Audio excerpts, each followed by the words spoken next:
Hey, Jason. Hey, Joe. Good, you can hear me. Yep, How you been doing? not too bad. Good.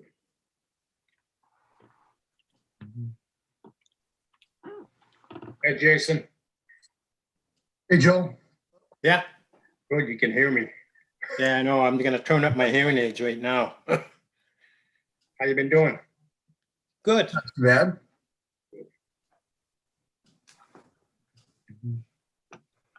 Hey, Jason.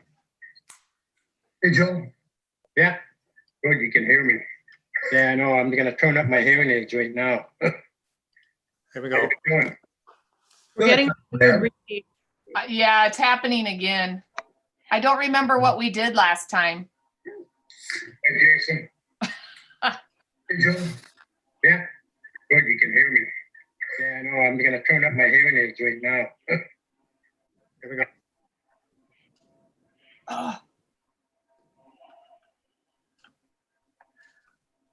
I cannot see all board members on the screens. Is everybody present?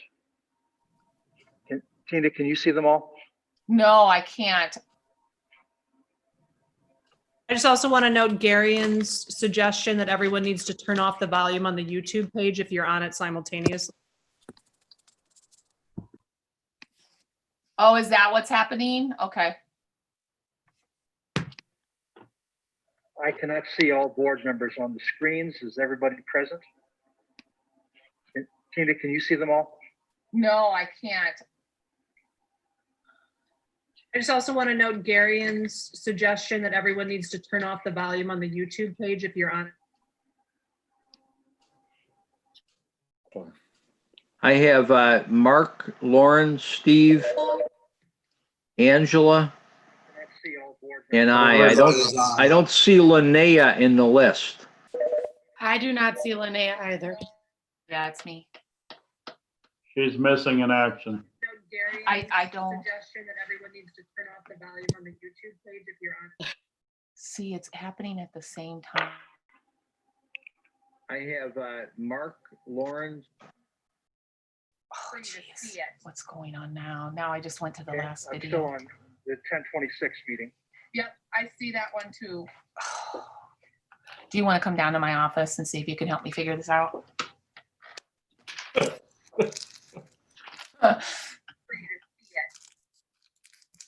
Okay, I'm still on the 1026 meeting. Broadcast is set. You start.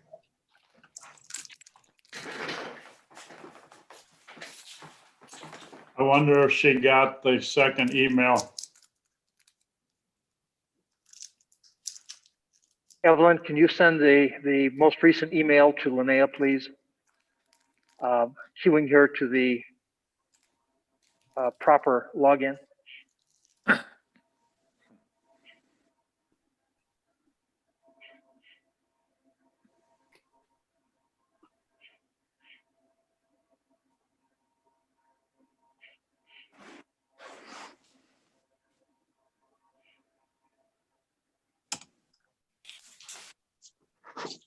Thank you.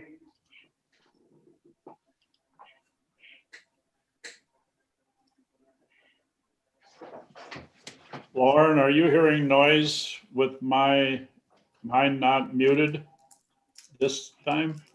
No, you sound pretty clear from here. I don't know. I didn't do anything different, but I'll let you know, Mark. you let me know if I start making noise.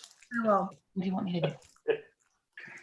So if I just do this and I go out of the meeting, it's still on. They're still talking. For the purposes of people who are listening There it is. on our YouTube, You don't have we are presently working out I a did technical that. problem, It's recording. and we'll be starting our meeting, Why isn't our it over public here? meeting, in a few more minutes. Thank you for your patience. Why isn't it over here?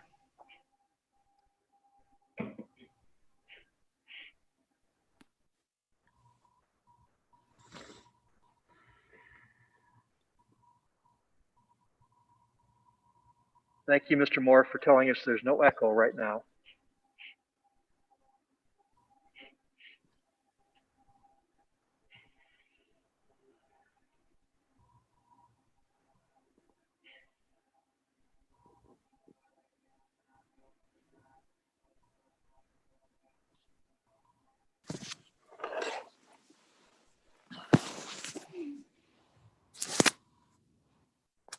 we're still looking for Linnea. I'm hesitant to wait much longer.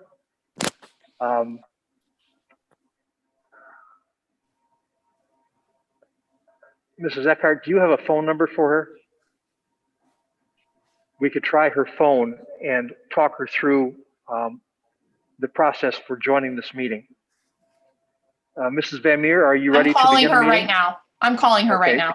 Okay, thank you. And we are live streaming on YouTube now, so we're good. I'm reading chats. Okay, Thank you. so Linnea, okay. So go to your email. Dr. and Slifer, while we're waiting, can I find ask you a the question? link that I sent this afternoon. If it's a question that I can answer to you appropriately. Yes, I think so. If I would like to propose a change to agenda items, what is the appropriate point to do that in our agenda? Is that to start or Okay, so you're during open so you're discussion? good? Okay. All right. All right, bye.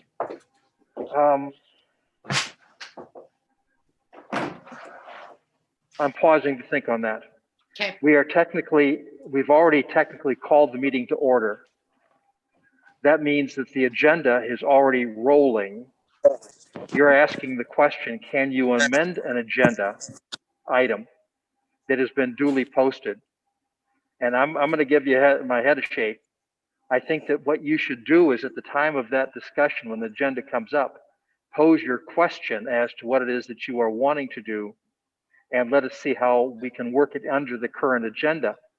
But as the agenda is posted and we have officially begun the agenda and have bypassed an opportunity to amend the agenda had we wanted to do so, I don't see a pathway to doing that, of reopening the agenda.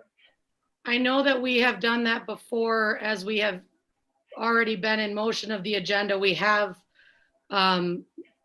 just moved items. I'm not looking for a change of language of any listings of agenda items, just a change Oh, of. you want to change the order? Correct. I did You not can hear do that that. anytime. Yeah, you can do that. You can ask for a reordering of the agenda. I was hearing you say you wanted to change the agenda and an item. Sorry. Had you said, I want to change the order, my answer would have been yes.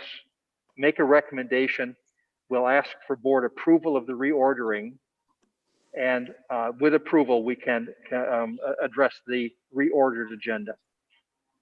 And Before you do, I lost my lights. There. what we have to do is get you one of those little pigeon droppers so it motions that way. I feel like a pigeon. I don't need to get one. This meeting has been called to order, so at this point, I welcome our audience to our meeting that has begun with an executive session at 6 o'clock. The school board did convene to talk about items that are allowed under executive session under Wisconsin statute. We have conducted the first and second items of our agenda this evening. We make everyone who is watching aware of the fact when we have 77 persons, Mrs. Eckhart, currently watching. We make all persons aware that if you have a comment to make, you may make it during as a chat in the open discussion. We will read those aloud. If you wish to make a comment about an agenda item, you may wait until that agenda item, and we will open for chats or for your participation at that appropriate time. Please make certain that you identify yourself, not just your handle on your mail, but by a name so that we can recognize who you are and that you are a member of our educational community. That said, we are open for business. Mrs. Sherman, you wish to reorder the agenda? I do. I would like to make a motion to move agenda item number 11, approve modification of high activity level metrics of the district's threshold plan, to come before item number 9, approve phase and plan of parent choice for in-school learning.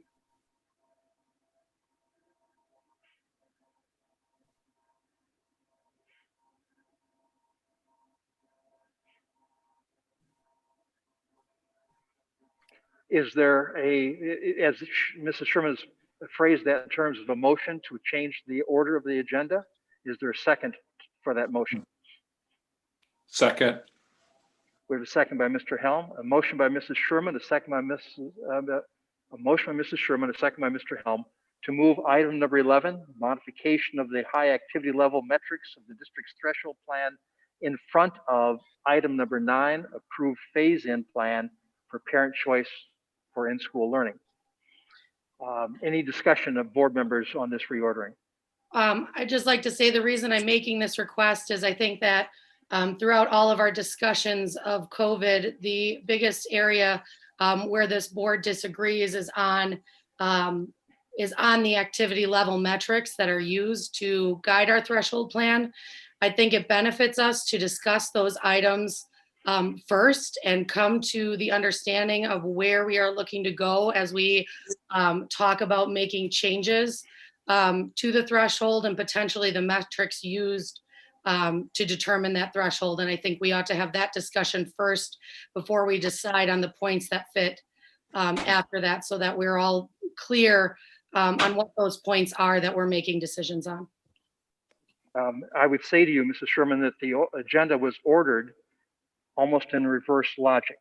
That the parent choice, item number 9, the phase in for student participation activities, arts and athletics should be taken on their own merits, because the metrics and the conversation of the metrics, I think, will cloud the consideration of those two issues.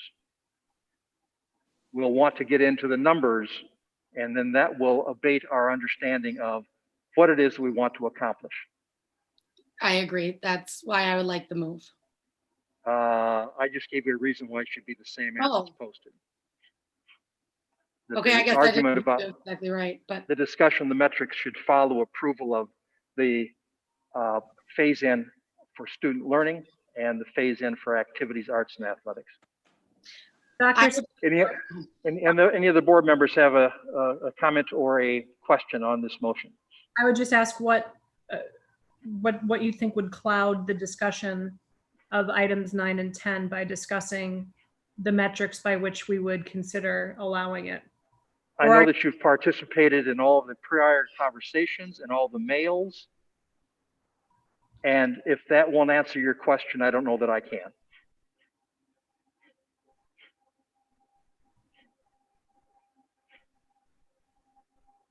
The one thing, am I muted?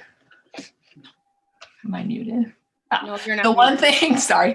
The one thing I would say is I can understand why you might want to put it above the athletics, because part of the recommendation was to allow that to move forward. But the topic above that, the phase in for parent choice, that's not really a discussion on whether or not, or when we're coming in. It's when we do decide to come back in person, here's what the phase is going to look like. I don't know if that helps clarify it or not. Right, but if the board changes the metric, how that phase-in plan looks might change for some board members or even for administration if the metric doesn't align. I think the administration did a great job of presenting a plan last Monday that followed exactly in line with the current metrics that we set. But I've seen some responses to correspondence that lead me to believe that the board might be considering changing those metrics as previously set. If we change the metrics by which we're going to make the decisions, that might change the design that we choose to use. Let us call the question. All board members, please, if you're in favor of the motion to reorder, please say aye. Aye. Aye. Opposed? Aye. Nay? Nay? Nay. I have 3 and 3. I did not hear Mr. Weborg. Oh, he's You are muted. You're muted. You're still muted. I am a nay. A nay. I have a 4-3 on a nays. The agenda is as posted. That leaves us with item number 3, to approve the minutes of the regular board meeting of October 26th, and the special meeting on November 2nd. I so move. I second. Second. We have a motion by Mrs. Hickey, a second by Mr. Helm to approve the minutes of the regular board meeting of October 26th and the special meeting of November 2nd. Are there any corrections to these minutes? Hearing none, all those in favor of approving the minutes as posted, please say aye. Aye. Opposed? The same? The minutes are approved. Item number 4 is communication. As a matter of record, I would say that, and I will read a list of mails that we have received from our constituents since our last regularly scheduled meeting. Some of these mails were sent prior to our special meeting, but as we did not post communications at our special meeting, those were not read. If board members have received mail from other persons, please add them to the list after I've completed. I have, and for some of these persons, there are multiple mails. I would just read the name. Karen Northrup, Amanda Mitterman, Becky Rarica, Michael Mercier, Mary Kate McCormick, Heidi City, Adam Northrup, Amy Savard, Aaron Zakala, Britta Nelson, Britt Unkefer, Beth New, Michael Mandler, Sandra Friedenfels, CJ Neal, Kelsey Wettig, Mary Witteborg, Amy Carrier, Aaron Frazzoni, Dawn and Bob Volpe, from Gibraltar teachers listing 57 names of staff and teachers, from Rebecca Porter, Carrie Kraus, Carrie Bauman, Tonya Van Boxtel, and Nancy Akerley. Are there any mails that I have missed? Georgina Saunderson. I truly missed that. If you have it, please forward it. I did, but I will again. Thank you. Are there any other names? Thank you, Mrs. Van Meer. Any communications the district has received to the district office? No, not beyond what you have already identified. Thank you. Thank you very much. Are there any additions? Anything else we need to talk about in communications? Seeing none, we will move on to the item number 5 of our agenda, open discussion. Board members, are there any items you wish to bring forward to our board to be heard in open discussion?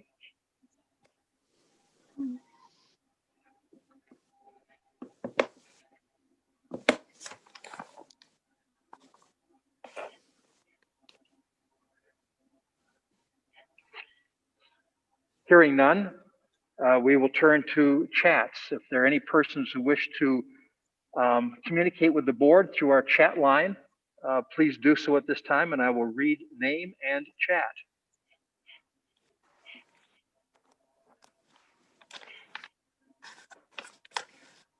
I remind people who would participate that your chats should be directed to the board. Sometimes we read communications back and forth amongst chatters. And just a reminder, there is a little bit of a delay on the YouTube, so you might want to give it a little more pause. I am. Thank you.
From Britta Nelson, Please carefully consider choices regarding our community safety. Now is the time for. It's incomplete after that. The message ends with for. From Tiffany Porter. I would like to say thank you to our administration and staff for working so hard and diligently for our students and families. Family. We see and appreciate it all, she adds.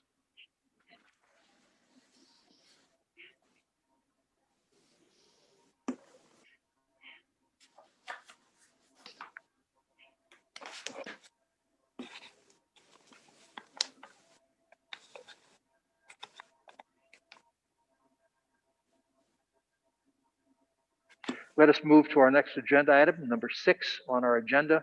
Discuss and take possible action on a proposal from Johnson Controls to replace the Siemens system controllers with Metasys system controllers for the remaining 8 air handling units and rooftop units.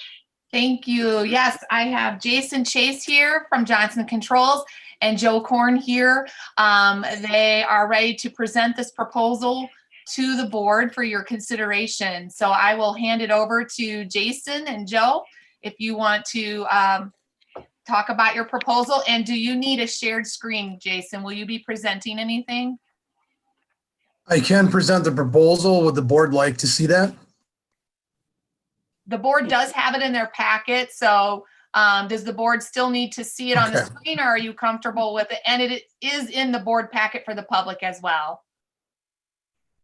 So is it okay if he just talks through the proposal? Is there a board member who wishes to see this on a screen? I'm fine with looking at it in my packet. I am also. Hearing no one saying yes, please let's go forward with our printed material packets. Jason, we're listening to you. So I'll give a little bit of history on this. Back to 2000, the Siemens system was installed by Energy Control and Design, and that had worked to an extent over the years. In 2014, Johnson Controls was awarded a bid to do some renovation work, and since that point, that's when I've been involved. We've been continuing to eliminate the Siemens system based on failures and upgrades. There are currently still 8 remaining controllers that need to be replaced to basically complete the Metasys system to Johnson Controls. There has been an ionization system that was installed, obviously, that you guys are aware of in the recent times. And what we've found is most of those air handlers are not functioning correctly with the Siemens system. Now, there was an integration that was put in, which basically allows that system to communicate to ours.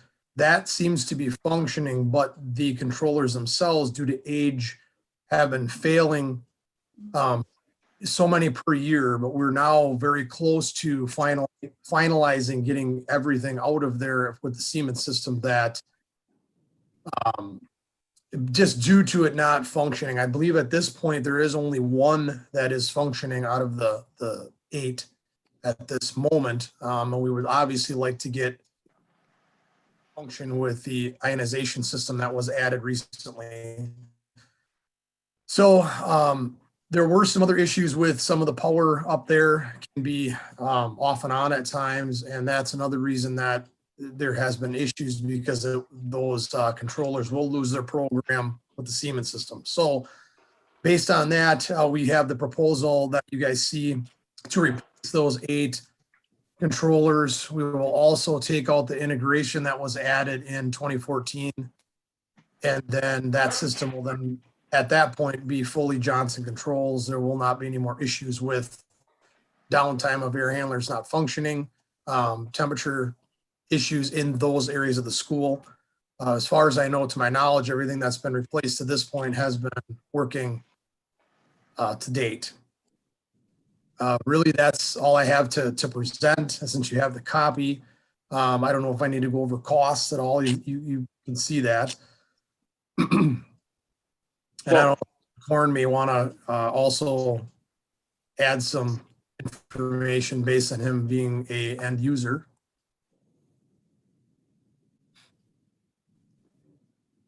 Jason, Mark here. When we did the original upgrade of efficiencies, why wasn't this thrown out at that point? In your Would this be when evaluation? would this be when the ionization was done or just No, when the no, referendum? no. Going back to 2014. The reason that this was done then was mainly just for cost at that point. So what they did at the time, and I wasn't fully involved in that, but I'll speak for my company. They integrated the existing system that was there with when we won the bid with our system. That has worked for the most part. We've done some things over the years to make it better. But integrations they can work and they cannot work at times. At this point now with the system not functioning, the air handlers themselves through the Siemens controllers, that's basically what's made this more of an issue to get fixed sooner. They were functioning. We've been able to keep the integration up to date.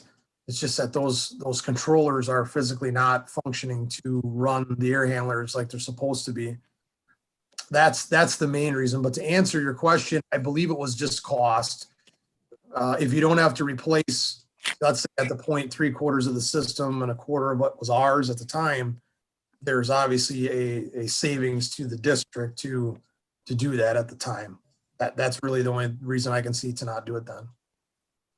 I can understand that part of it, but at the time we could levy the money for it, and it would have been a good time to take care of these problems that apparently have shown up pretty soon after the original installments were done. And now we have to take it out of our regular budget. I agree. At the time, I got involved a while after the install was done. I know there was a couple things that had happened, but we were able to get it up and functioning. And I know the last 2, 3, 4 years it has been working. It's just now that the controllers themselves, the Siemens controllers, are the more of the issue than the integration, just based on them not functioning currently. Can I add something for you, Jason? Remember when you came in, what was that, 2016, when you had to work on the locker room air handles? Remember that one? It was overheating? Yes. Yeah. So we had to replace that one already, Mark. We had to put a Johnson control in there and take the Siemens out to get it to work. We also had to do the same thing in the music department with the practice rooms and the hallways. Same ordeal. We had to put a Johnson control in there and take the Siemens out. And then you had to put the sensors and all the VAVs, which was like 10 of them. Correct. So it's gotten worse as time has gone on. I understand that, and I've watched the dollars going out the window here yearly almost, and it's bothersome. We had made a deal with Johnson Controls to upgrade us to where we needed to be, and apparently that didn't get done.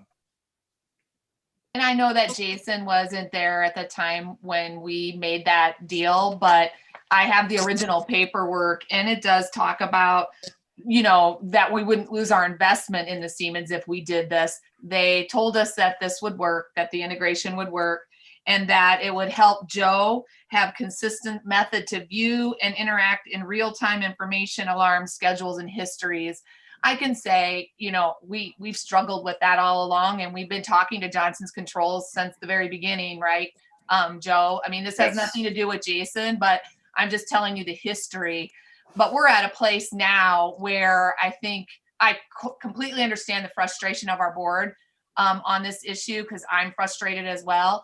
But I also want to make sure that when we've got this ionization system that we just purchased, and it's a really important system, and I want to make sure that we're able to communicate with that system, that Joe's able to see what's happening in real time, and that it will work, because we really need it. We need it to work, and we can't have any more of these issues. And I understand the frustration, but I think it's really important that we move forward with getting this fixed so that we don't have these problems now. If we've I'm known of not these saying issues we- since 2014, if we've known of the issues since 2014, why wasn't this issue addressed during the ionization purchase and installation? Well, it kind of happened at the same time. I mean, all of a sudden we found out that those Aeon rooftop units for the hallways weren't working. We had one that was working, and then we had 1, 2, 3, 4, 5, 6 of them that weren't. Just all of a sudden they weren't communicating. So, I mean, it just kind of blew me away that it had to happen right then, but it Are you probably saying, would have Mr. happened Korn? later. Mr. Korn, are you saying that the installation of the ionization killed those units? Not, well, because we don't have the supply fan running, right, Jason? Correct. To I get that wouldn't say that- ionization, you have to have the supply fan running, get the air moving across the bars to bring it into the building.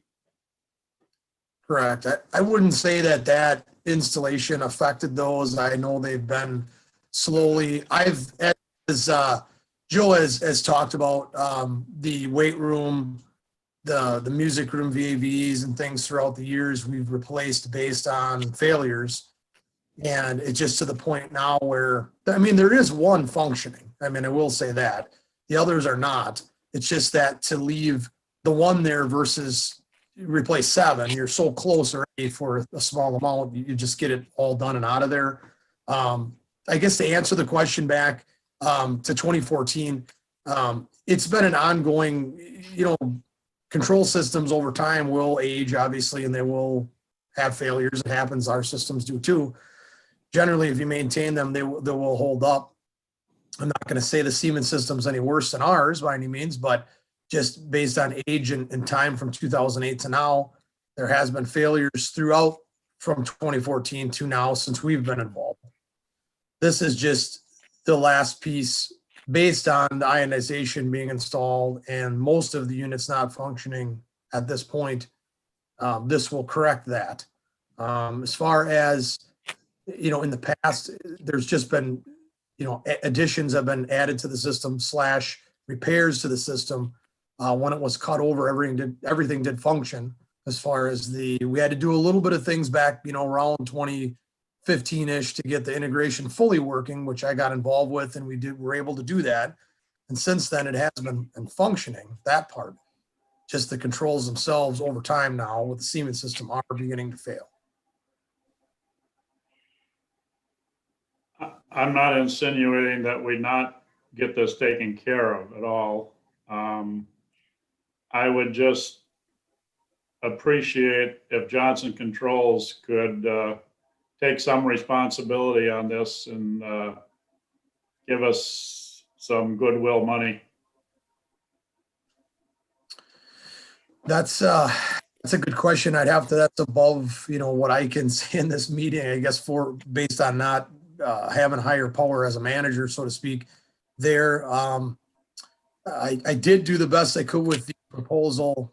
Being around the 2497 a unit is pretty good. I mean, I'm not saying obviously any money that the board can save, I get that, I understand that is a plus. That is a very good amount. I discounted everything the best that I could. I realize the situation that you're in. I can do what I can to talk to upper management to see if I can do any better. Based on what I see, what I put together was the best that I have the capability to give you a discount for.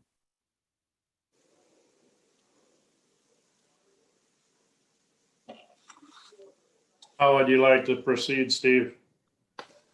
Are there any comments or questions from other board members? Any perspectives you wish to share on this issue?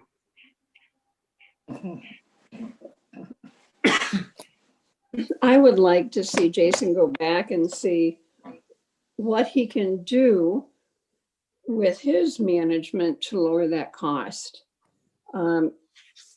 Again, I've been with Johnson Controls since they started the process a long time ago. And I guess I felt I was assured that what was going on was effective and it worked. And I guess I'm not feeling so at this point. So I would like to see what they can do to help with this. We are in a pandemic, which we have expended a great deal of money. And I guess I would like to see what they can do to help with it. Thank you, Mrs. Hickey. Mr. Weborg, were you leaning towards tabling this until we hear back from Jason? I would like to hear from Joe or Jason, what's our time frame here? If we hold it up too long, are we gonna have major problems? Well, I mean, the ionization system is not functioning because of the airflow. It depends on how many kids are in the school, obviously, with the pandemic going on. That's probably the biggest concern.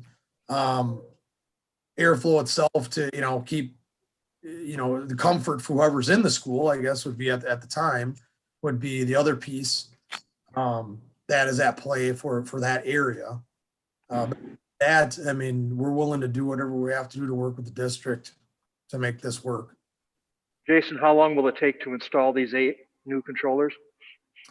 I basically planned, I believe we could do 2 per day. So you're within a week, I would say for sure, with some finalizing. So. And do you have these in stock? Do you have them at hand? We have a few of them in stock, but it takes, we can get them within, 5 to 7 days. Thank you. How long to get back to us on your superiors? I could by tomorrow if you'd like.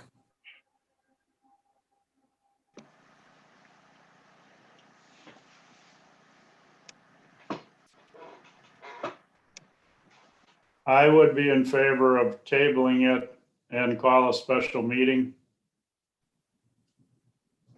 Thursday, Wednesday, or whatever. There's a financial planning and extracurricular meeting on Thursday. Could we attach? I would think we could. Mrs. Van Meer, could we attach? Oh, yes. Mr. Weborg, did you make a motion? I will make that a motion to table. Is there a second? I'll second that. We have a motion by Weborg, a second by Ward to table this item. I have to read it.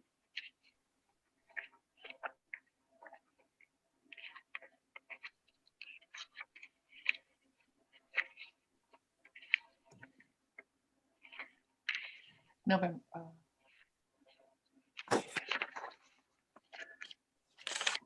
To table the proposal from Johnson Controls to replace Siemens system controllers with Metasys system controllers for the remaining 8 air handling units and rooftop units.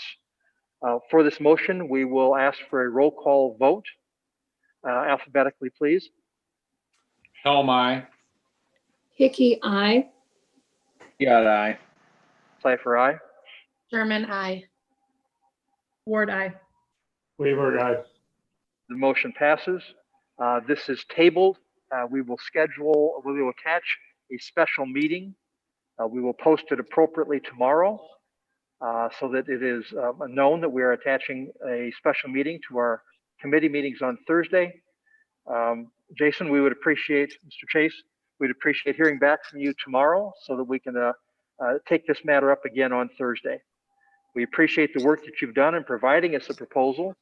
And so that we are all clear, this is a proposal for the replacement of 8 new controllers for the price of $19,973. Dr. Cipher, could we have a time for that special meeting, just so when I'm sending the invite to everyone, they know when we're meeting? Oh, what's the regular scheduled meetings time now? 4 o'clock is the extracurricular financial planning. Thank you. I brought that agenda with me to say that it is 4 o'clock. Board members, may we, differently, to the chairs of financial planning and extracurricular, do you anticipate this being an hour and a half? Should we attach at the end or attach in front of? What do you think, Don? An hour or less? I don't see it going more than an hour. Yeah. For the convenience Could of we members attach not it? part of these two committees, if we met at 3:30, could we meet at 3:30 in front of this meeting? And then those who are not members of these two committees could unattach and we would have our committee meetings. I like that idea. That'd be fine. Could Sure. we do 3:30? Is there anybody who cannot do 3:30? I will make that work. I have a tentative Thank yes. you. I may have to move a few things, but I'll make it work. Mrs. Van Meer, please post a special meeting for 3:30 on Thursday. One agenda item. We've tabled this to that meeting. Then the committee meetings will meet at 4 o'clock as posted. Thanks, Jason. Thank you, Thank you. Jason. Thank you. Thanks, Jason. Thank you. And Joe. Item number 7 on our agenda this evening is to approve teacher request to pursue national board certification. Yes, Mrs. Van Meer? thank you. Yes, the district and board has a request from Laura Michael. She is our middle school art teacher, and she is requesting to pursue her national board certification. And according to our employee handbook, if a teacher would like to pursue national board certification, it does require pre-approval by the board. So we are looking for your approval. I would make a motion to approve Laura Michaels' request to pursue national board certification. I'll second. I'll second. Thank you. We have a motion by Mrs. Ward, a second by Mrs. Hickey to approve teacher request to pursue national board certification by Laura Michael. Any question or comments to this motion?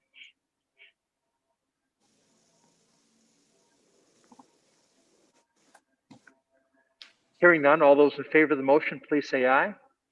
Aye. Are any opposed? The motion passes. She is Thank approved you. to pursue her national board certification. And we pass on to her our commendation, as we do to all of our faculty who are pursuing more certification expertise in their teaching. Item number 8 this evening is to approve request from the Door County Auditorium Board to reduce rental and facility fees. Yes, you will see that request in your packet, and board representatives met with leaders of the Door County Auditorium, specifically Martha Pellrein, who's here with us, board president, and Carrie Lewis, the director, to talk about their request for a reduction in rental and facility fees due to the impact of COVID-19 on their business. I don't know if maybe members or representatives from the liaison committee want to speak to that recommendation. I was on the committee. I think I'll let Martha make her presentation. She did a great job at the committee. So go ahead, Martha. Okay, unfortunately, I'm back, but it's good to see all of you. Our request is on page 13, I believe, of your packet, and we met with the liaison committee in late October. Our lost revenue for this year is just under $500,000, which is kind of a frightening. Actually, there is no revenue, I guess, is the summary. That includes ticket sales, playbill ads that we sell, rental income. It does not include sponsorship losses. We've had some people roll them over for next summer, and we've lost some. We do have a little bit of good news, though. We did receive a $73,000 grant from the COVID-19 cultural organization grants that were announced by Tony Evers last week, which is wonderful. But we still have a really steep hill to climb. We're late fall is always our big fundraising season, and Carrie and the staff are working really hard on that with Auditorium Society donations and They're also starting to build a season for 2021, which we hope happens. We plan on doing our Pay It Forward show. That's normally the Christmas show. And it looks like this year we'll do maybe half of the money raised will go to the auditorium, and the other half will go to supporting local musicians that partake in the show, because they've been hit really hard also. If you look on that sheet, we're asking for a reduction of rent to $750 a month, and the facility fee that we pay quarterly down to $500. It's normally, the facility fee is normally $2,500 per quarter, and the rent is normally this time of year $2,000 a month. Actually, we're still in the $3,333 per month, and then it goes down in January to $2,000 a month normally. Do you guys all have that handout in front of you? Yes. Yes. Okay. So I won't go through that. We're really looking forward to sitting in those new seats someday soon, hopefully. As we asked in the committee meeting, can you survive with the reduced fee? And Martha, you assured us you were going to try and survive and thought you could, correct? Yes. I mean, the future is so unknown. But yeah, if assuming we have a season starting sometime next summer, yes, we think we can. This grant from Governor Evers will help immensely with that. And we're pounding the pavement for donations also. If we come close to last year's donations, we should be okay. The way it works is, we normally start selling tickets for VIPs in, it's like around May 1st, and then open it up to the public. And that brings in money to help with our operating expenses until the shows start. And, we can play with that date a little bit. But again, that's assuming there is a season, but there will be, there has to be. We hope. I'll make it a motion to reduce the Door County Auditorium fee from $750 a quarter down to $750 a quarter, and the rent being at $500 a month. Is that correct? No, opposite. Reverse those. Oh, switch those. Yeah. So your motion is that the fees be reduced to a $500 facility fee quarterly and a $750 per month rental fee, Mark? Yes. I will second that motion. We have a motion by Weborg, a second by Sherman, to reduce the fees charged to the Door Community Auditorium Board to a $500 quarterly facility fee and a $750 per month rental. Any questions or comments regarding this motion? I just have one comment because Mark got his motion in before I could say this to you, Martha, which is I want to thank the DCA. I know that this is unprecedented time, but we have appreciated all that is coming out from the staff as far as different enrichments, the recent drumming contest. My family did that. We made our own little drum out of a picture frame and tape, and it was a great activity. And so I very much appreciate all of the efforts that the DCA is still putting out despite not having usual programming. So thank you for that. Thank you. Any other comments? All those in favor of the motion, please say aye. Aye. Hi. Opposed? The motion passes. Mrs. Pellrine, thank you for being with us this evening. Good to see you Guys, again. Thank you so much. Martha. Thank you. And we can review this at any time. Obviously, when things change, we're totally open to reviewing this. I hope that we're reviewing this very soon. Correct. Good. Okay. Thank you again, Mrs. Pellrine. See y'all soon. Item number 9 on our agenda this evening is to approve a phase-in plan of parent choice for in-school learning. This was a topic of our special board meeting a week ago. It has been, I think, fairly well discussed at that meeting, posted. There have been a flow of mails and communications about it. Mrs. Van Meer, instead of re-presenting a 3-hour meeting, would you summarize the phase-in plan for parent choice for in-school learning? Yes, so in summary, this is the actual plan for how we will phase in, not the when we will, but how we will.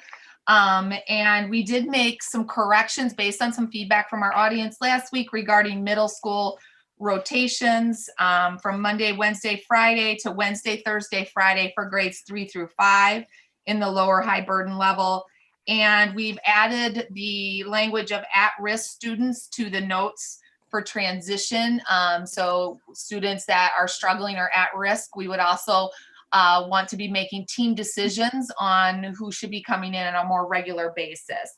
And very, very quickly, what we've done is we've taken the high burden level and we've split it down the middle. We have an upper high burden level and a lower high burden level. And we have recommended bringing students in during that time. In the upper high burden level, the new cases in 2 weeks would be 63 to 97. That would bring our preschool through 2nd grade in Monday, Wednesdays, and Fridays, our 3rd through 5th on Tuesdays and Thursdays, opposite that. And we would have our 6th through 8th coming in once a week with 6th and 8th grade on 1 week and 7th grade on a 2nd week. And then 9 through 12, 2 weeks, 9 and 12 coming on a 1st week and grades 10 and 11 coming on the 2nd week and continuing to rotate that. As the burden level decreases to 29 to 62 new cases in a 2-week period, we are looking at bringing our preschool to 2nd graders in every day, adding more time for 3rd through 5th to be Wednesday, Thursday, and Friday, and then keep remaining the 6th through 12 the same. And that is the overall summary of our phase-in plan. Thank you. Any questions from board members regarding this summary? I have a question about the grouping of the high school grade levels, Dr. Meyer, and I assume this is based on information that you and Mrs. Roberts came up with about which of the groups have the most coursework in common. Is that how you came up with that? Sophomores and juniors have the most overlap? Thank you for the question, Mrs. Ward. That's correct. There is no perfect combination of those, of 2 of the 4, but upon review, that appeared to be the best combination. I would ask that if we found, that there was some other far better situation, I could certainly come back and ask for an amendment to that. But yes, that is correct. And was there any discussion at the secondary level? And I know that I asked this question in a prior meeting, and I'm just wondering if any other feedback has been received or if there's any further discussion about moving away from the 2 period a day schedule and considering moving into a more multiple period day. Thank you for the question, Mrs. Ward. Yeah, there's, when we first put this out there, there is an option of a 5-day or 5-period day that would rotate over 2 days. The issue becomes with our plan, if we rotate back into school, that creates an issue with our one-room school concept and limiting the amount of person-to-person exposure. We could still maintain social distancing in the building under that context, but we would not be able to limit the amount of people exposed to other people within the secondary over the course of that day. So that was really the driving factor behind the 2-period 5-day rotation. And so, it would be about an 80-minute block is approximately what it is. It would, if we were to make that switch, if we knew we were going to be in remote learning for an extended period of time, it could be accomplished. It would take Mrs. Roberts and I about a day of work in Skyward to rebuild the course meets so that they met only on, we'd have to switch how they're set up in Skyward. to make attendance and everything else work with the plan. But if we're going to switch back and forth, I would caution us against moving away from that 2-period day. I know that I've gotten a tremendous amount of feedback about, some of those long 208-minute blocks. I have also gotten some positive feedback. It's not all been negative, but I think that option is there. If it would make more sense if we were on a prolonged closure where we knew we were going to be, in that way, say through the end of the semester or something like that. But moving forward, the concern continues to be exposure once we reintroduce students to the building. That's the sticking point for me, Mrs. Ward. And yep. Thanks.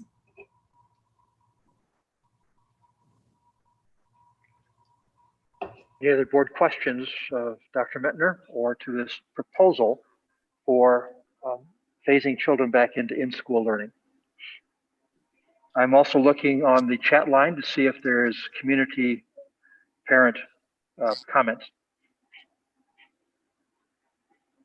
Well, when Mrs. Van Meer talked about this proposal, she included the numbers, but am I to understand that the way this agenda item is written, we cannot pay attention to those numbers in relation to any motion that might come out of this? I'm trying to make my own motion to put some light on this without looking too much like a clown waving my arms. I think that a motion that may be made with regard to this agenda item will set aside the metrics for the third agenda item to follow. If the motion that's made for this agenda item, if it includes the metrics, the third agenda item will modify those metrics, or may, I should say, modify those metrics. I'm not seeing any chat. Are there any more board member questions or comments to the recommendation made by the administration for phasing children back in school learning? I like this design as it applies to the numbers that are included with it. I think that as a whole, the design with the 2 newly added threshold levels is a great design. It falls right in line with the current threshold plan that we have. So I like the design, but I especially like it in relation to those numbers. Thank you. I would add that I liked the design also. It reflects a change of course at this point in time of November, after 5 months of school, our school being in remote education, of anticipating where we might be in our near future. Any other board member comments? Not hearing. I will move board approval of the phase-in plan. Yes. I'm sorry for interrupting you, but there are a few comments now. I think it's the delay. I'm obviously more delayed for a variety of reasons. Okay. I've not read one yet.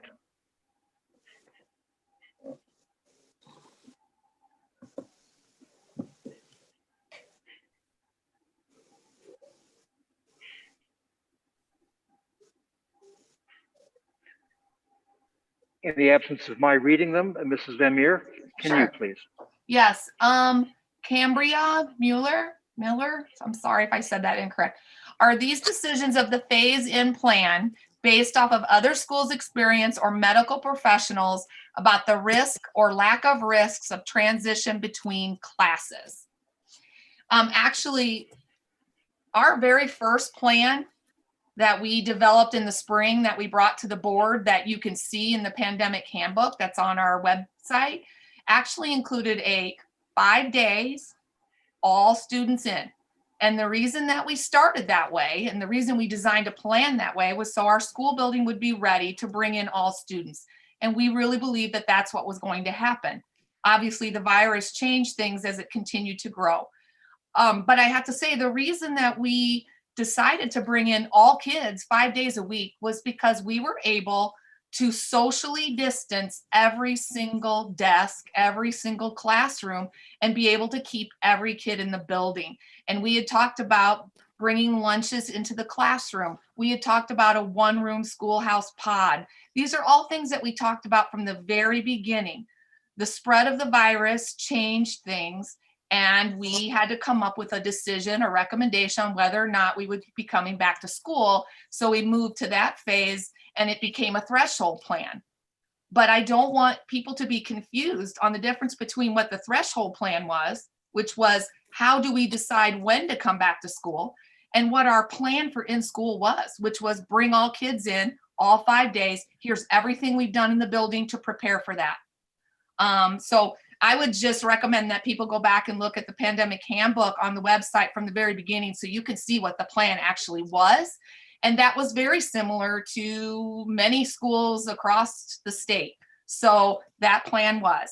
Then we were asked just recently to come back with a transition plan, which I feel is a good idea that the board is suggesting. Maybe we consider phasing in even smaller groups of students because the burden level continues to grow, the virus continues to spread. So I think it's reasonable that the board would want to have a discussion on bringing fewer kids to school. So the administration was given a week timeline to come up with a phase off of our original plan that would bring less kids in. So the original plan is still as it is. What we're talking about right now is just phasing in smaller groups of kids.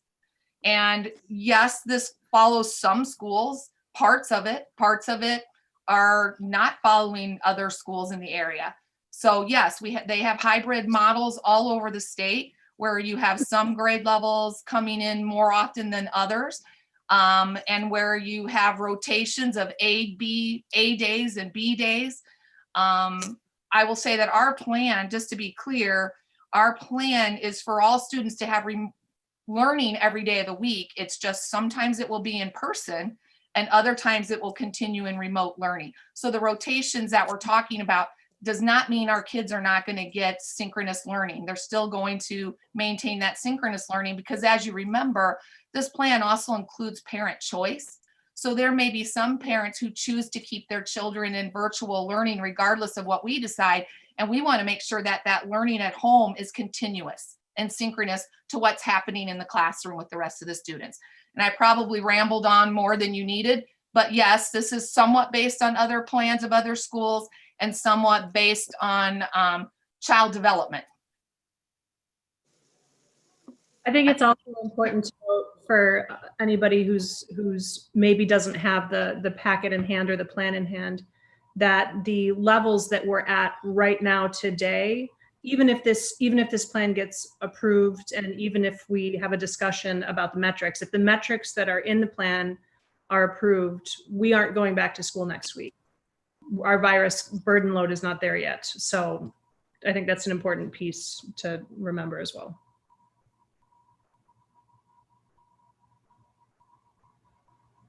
Thank you. Mrs. Van Meer, I found chats. Okay, I'll let you take over the questions. I would take us back to Britta Nelson, who had said, please carefully consider choices regarding our community safety. Now is not the time for children to be in school mixing with the community at large, given the number of cases. I think she adds, thank you for keeping kids safer by keeping school virtual. Ventilation will be necessary to make school safer. From Phoenix's Life with Marshall Smith. Please consider reaching out to retired teachers and community at large to provide aid for students struggling online. School needs the best quality ventilation. This is back to Britta Nelson.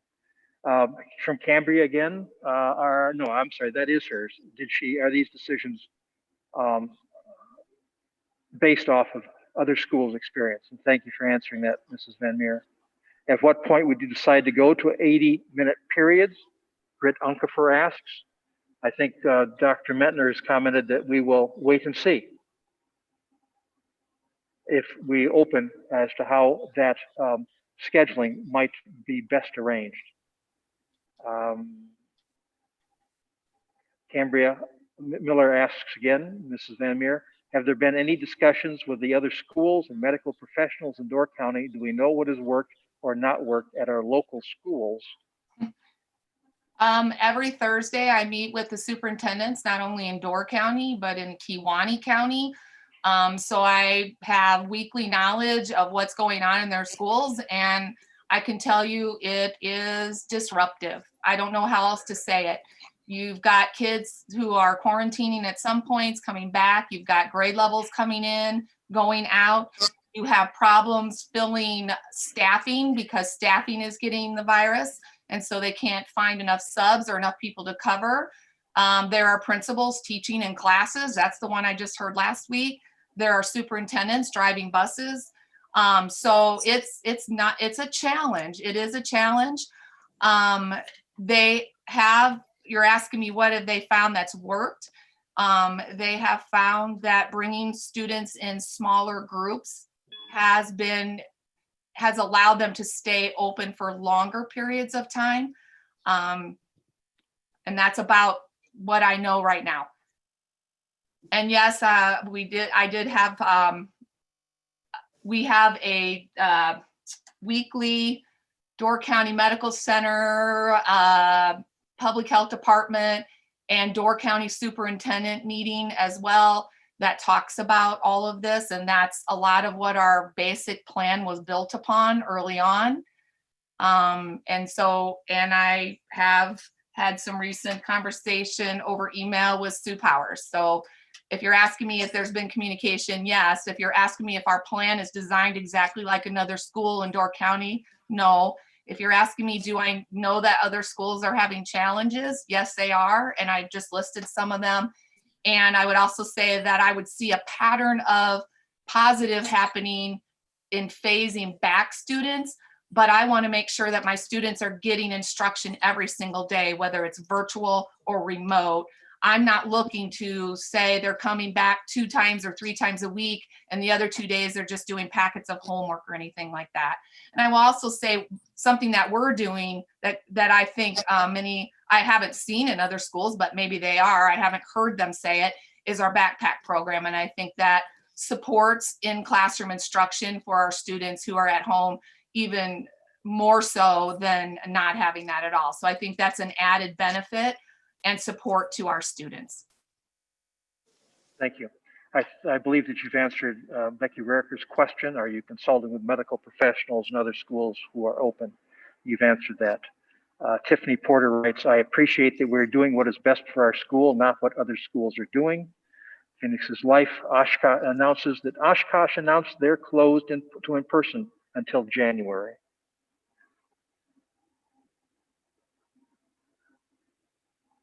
I think I'm up to date on Becky Rariker. Thanks for clarifying. You're welcome.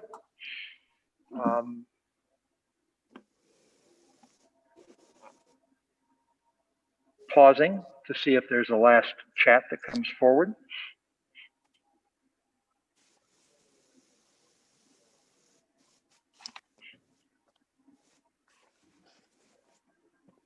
Is there any other board comment to these questions or things that you would like to say to the questioners?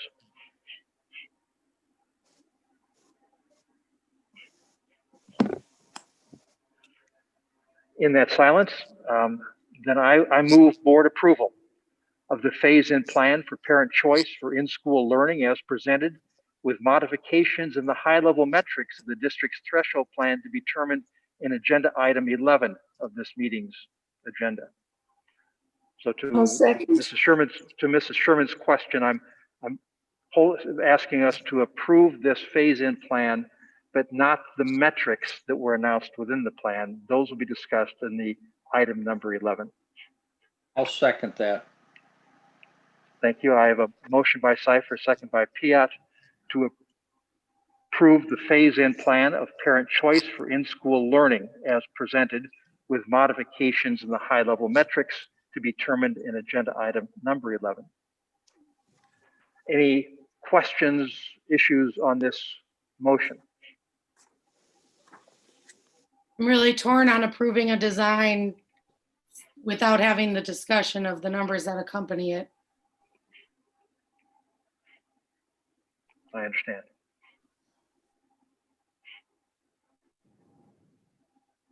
Hearing no other questions or comments, all those in favor of the motion, please say aye. Aye. Opposed? The motion passes. Item number 10 this evening is to approve phase and plan for student participation in activities, arts, and athletics. Mrs. Van Meer.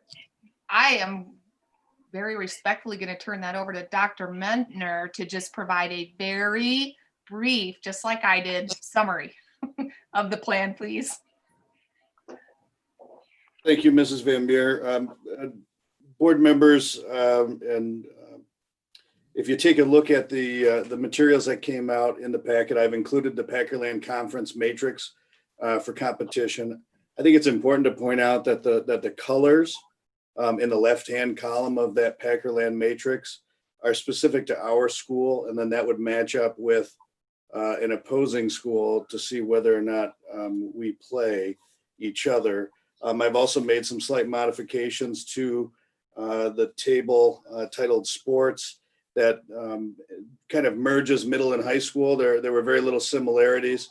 And I would note that locker room use in the current threshold plan that was put forward for tonight's discussion would only be allowed in the high category and better, not in the very high category. Essentially what, as requested, I've put together a plan for what sports could look like, but in that dark charcoal category of very high, we would have some very specific safety protocols in place. Essentially, students would arrive for practices and games ready to play and leave. I've asked Mrs.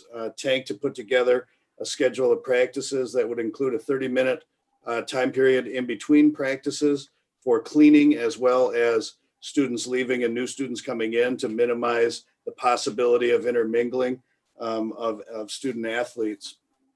I would note that since our last meeting, Mrs. Tank has let me know that the middle school boys basketball season would not be possible in this context because we had elected not to participate and the conference had rescheduled all of its games. So I apologize to the board, Mr. Helm especially, that I thought that might be possible, but it does not appear that it would. The next middle school season would be middle school girls basketball that would start at the beginning of the new calendar year in 2021. So as far as activities and other clubs, I would just refer you to the threshold plan that has had little to no change since last Monday. And of course, take any questions that you have. Darian, I'm curious, if we didn't allow busing to games, are we putting ourselves in liability, having our students potentially drive themselves or their families drive them? Or does the waiver that typically would be signed in a normal year if a student opts off the bus cover our bases? That's a great question, Mrs. Sherman. I would have to get back to you with confirmation of that, as I do not have JD after my name. But I appreciate the question. I think it's a very good one. Thank you. Dr. Mentner, do these activities or do these possibilities of participation in activities, arts, and athletics proceed only as long as we have students in school for in-school learning? Do they also proceed if we, for reasons of positive testing, of quarantining, of exceeding our threshold numbers, and we have to return to remote education? Then the question, what happens to these activities if we have to return to remote education? In that scenario, Dr. Seifer, our threshold plan outlines when we would move to online, meetings and activities. And I would note for the board that a number of clubs and activities are currently, meeting online, and moving forward. So as we would move in and out of school with the threshold plan, so would we move in and out of the possibility of in-person learning or in-person meeting. If I would go back to a meeting, I think in maybe July, where we talked about this, if we would allow students in school socially distanced and masked and using all the PPE, we would also allow like an after school meeting to occur, in that same way that would meet those same expectations as we would expect for kids during the school day. And so I would follow that. We would follow that same flow in and out of the threshold plan. So that, like the Wisconsin Badgers, should the data and the positive tests indicate we are closing for a quarantining, and would reopen after the proper procedures and protocols. Could you restate that as that question, please, Dr. Seifer? I was trying to say that we observe in other venues like the Wisconsin Badger football team that started the season. They had too many positive tests. They have closed their facility. They are canceling a game or rescheduling a game. That season is on hold until they have passed through the data. Yeah, and what I would add, Dr. Seifer, to your comment is our transition handbook, or the updated draft, also includes provisions for extracurricular quarantine, moving in and out of that scenario. So I appreciate you mentioning that.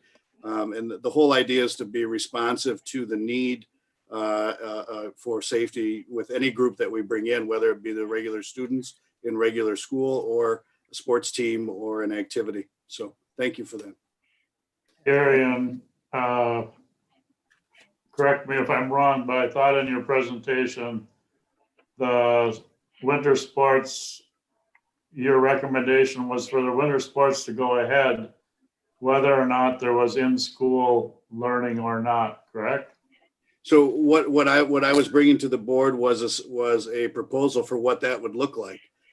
So I guess I would leave it up to you to decide whether or not you wish to proceed with that. But if we do, the plan that I presented has what I would consider the best possible amount of risk mitigation in place that frankly exceeds what the minimum requirements would be from the WIAA and would even exceed our fellow Packerland Conference venues in terms of what we would accept for spectators and what we would expect of other teams when they come to play us, and how we would conduct ourselves when we traveled to another school. So, if that were our option moving forward, I would want to make sure that every possible mitigation strategy was in place. Dr. Mettner, I realize this is a difficult question to answer, but to piggyback on Mr. Weborg's clarification and your response, to be clear, and I know that there are community members who are wondering this as well. The plan that you are proposing here has athletes, middle school girls, high school girls, middle school girls after the new year, high school girls and high school boys beginning their seasons immediately, so that we would be allowing students into the building to interact together with high levels of mitigation, but allowing them in before we would be allowing students in for in-person learning. Correct? That was the plan that is presented. I will say in the previous 2-3 weeks of COVID numbers coming out, I'm given pause by the ever climbing numbers. It's becoming less and less. It's becoming difficult to support that as a viable option as our numbers continue to grow. And so I'll help What are Dr. other schools Mettner. doing? I'll help Dr. Mettner out a little bit in this scenario. When we came up with this plan early on, we weren't getting if you remember, the virus started like spreading very rapidly in the last 2-3 weeks. And so when we thought about this, it was really about, we can't do virtual extracurriculars. You can't play basketball virtually, right? So if we do have students learning virtually, they're still learning, and people can agree or disagree on how the quality of that learning is. But they are still learning every day. And yes, they can participate in extracurriculars if they're learning, they're attending school, and they can. So we wanted to think of, I guess, the most constrained way that we might be able to allow athletes to participate in extracurricular when they would not be able to do it virtually, and what would that look like? And that's really what Dr. Metner has outlined. And when we talk about students not being able, the parents have to transport their students, right? They have to transport. What we're talking about is a small pod of students. So we're starting at a very small level of kids being in proximity to each other with very strict regulations and standards, and trying that and seeing if it works. And they are not cross-contaminating with other extracurricular groups. So the girls' basketball team is separate than the boys' basketball team. There's time in between practices where thorough cleanings are done.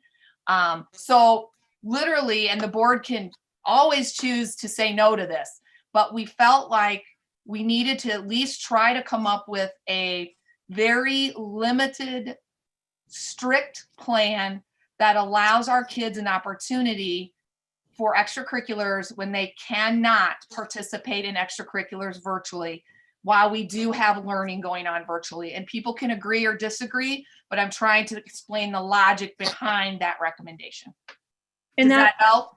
That does help, and I appreciate that, and I'm sure the community appreciates hearing the rationalization, because I do think that there is the sense that there are so many factors to all of these considerations.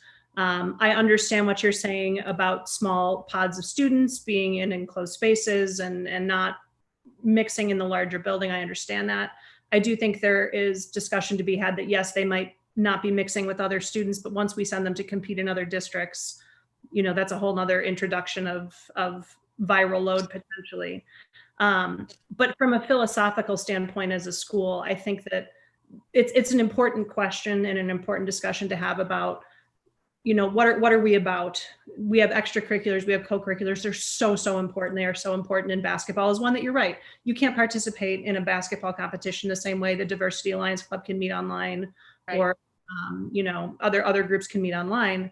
I just think that I understand the perspective of community members who say, wait a minute, if we can bring our students in to play basketball in small groups, why can't we do that with our students to be learning? Shouldn't that be our first priority? So I'd just like to point that out. And, you know, I appreciate the discussion from both of you. Well, I think that. Garen, have you contacted the other schools? We meet frequently, the other principals. What's their feeling on the increased numbers? Well, the other schools at this time, in my understanding, are all planning to play until they can't. With the exception of Sturgeon Bay, which had a little bit more detailed plan of how they would approach sports that would be detailed in a similar way to ours, with some additional risk mitigation. You know, I think there is a bit of a difference there, you know, where the other districts may be more interested in kind of playing until they can't. And in our previous discussions as a board, we've really aligned our sports recommendation with our threshold plan. And so I guess what I've presented tonight is what a viable option could look like for you to discuss. It is not identical to what the other districts are doing. It is not it has additional safety protocols in place, in addition to the minimums that they would be doing. Thank you. Well, I wanted to say to Lauren's point about what is the priority? Is it getting kids back into classroom, or getting kids to play sports, or getting back to normal? And I think we can all agree that ideally it's getting back to normal, right? We want that. We all want that. I'm as COVID fatigued as the next person. But at this point in time, with the way things are going, I feel like we're being asked to prioritize getting kids back into the building for learning. I get it. I think it's a totally valid claim to do some testing of the waters with small sports pods. I get the logic there. It makes sense. But when we have public health telling us they strongly discourage winter sports, and no mincing of words, that is their words, we strongly discourage winter sports. I don't know how we can consider doing it with the intention of trying to get our kids back into our building for learning. I would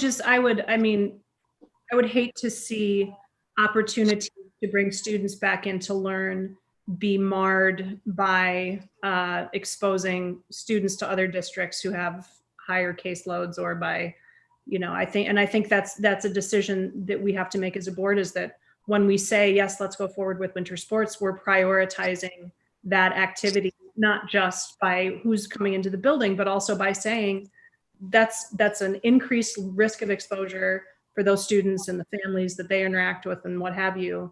And because of that, it may backslide efforts to get our students back into the building to learn. And I would also say, I think that is one of my concerns, is we have no control over the other districts when we go to them for competition. In addition to, I think it was the right thing to put in the plan, Dr. Mettner, that we wouldn't do buses. I think that was the right thing to put in there.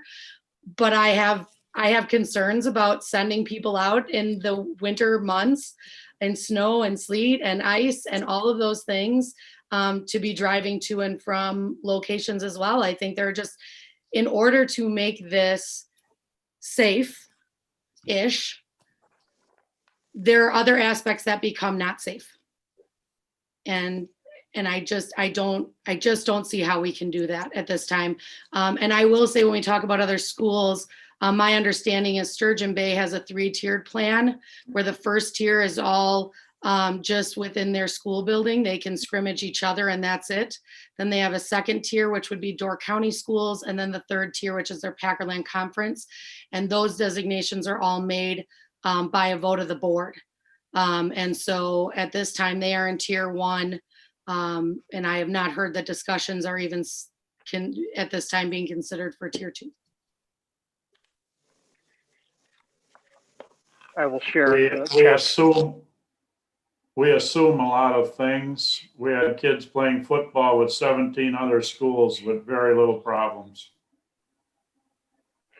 I will share chats with the board. Some of these have been answered in explanations that have been made in the last several minutes. But I'll read the questions and then leave it at that. Explain the logic of putting kids back in school. Well, we're bouncing it. In school for extracurricular activities, but not having them actively in school for instruction. That has been talked about. A question, how often will athletes be tested, and how reliable will that be when community members are waiting 2 to 7 days for results? I'm not recognizing that the school is doing any testing or requiring testing as a condition for participation. Mr. Scoville asks, for our students playing an away game, they would leave school early, ? Timing might be an issue as to when they can leave. Dr. Mettner, will this be a usual school early release for athletics if we have an athletic away game? That's correct.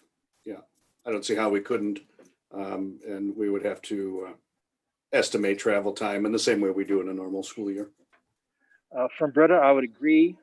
Test them regularly. If you allow sports before school, the idea seems illogical unless they can test regularly and quickly mandate specific guidelines. I think our answer remains that the school is not a testing entity. From L.A. Schur, shining example of how Gibraltar missed the boat from the very beginning. Luxembourg Casco just became state volleyball champs in a season I didn't get to have when our numbers were smaller. I don't think we have a response to that other than yes. From Heidi City, Do you really think the kids aren't mingling now after school as well as with other students from other schools? I think that is asked and answered. For Britta, our numbers staying lower because of the mitigation by Gibraltar and their care for the community, not just students. Ellie Schur again agrees with Heidi. Kids are hanging out. From Phoenix, I think considering the lives of our vulnerable community should most certainly take priority over bragging rights. There are chats to other chatters. A comment from a person I cannot recognize is just an initial V.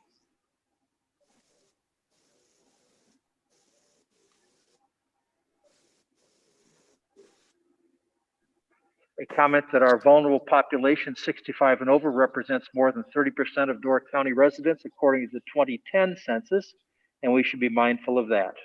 And there's some agreement. From Clayton Buskey, am I correct that there is not currently an alternate season for winter sports from the WIAA as there was for fall sports? That's correct. That is correct. To the point of what our local county health system has said with regard to sports, I did read a communication that was sent to board members. Thank you, Mrs. Van Meer, for asking a question and getting a response. I do make this comment, however, that I do not recognize that community health is making that comment publicly.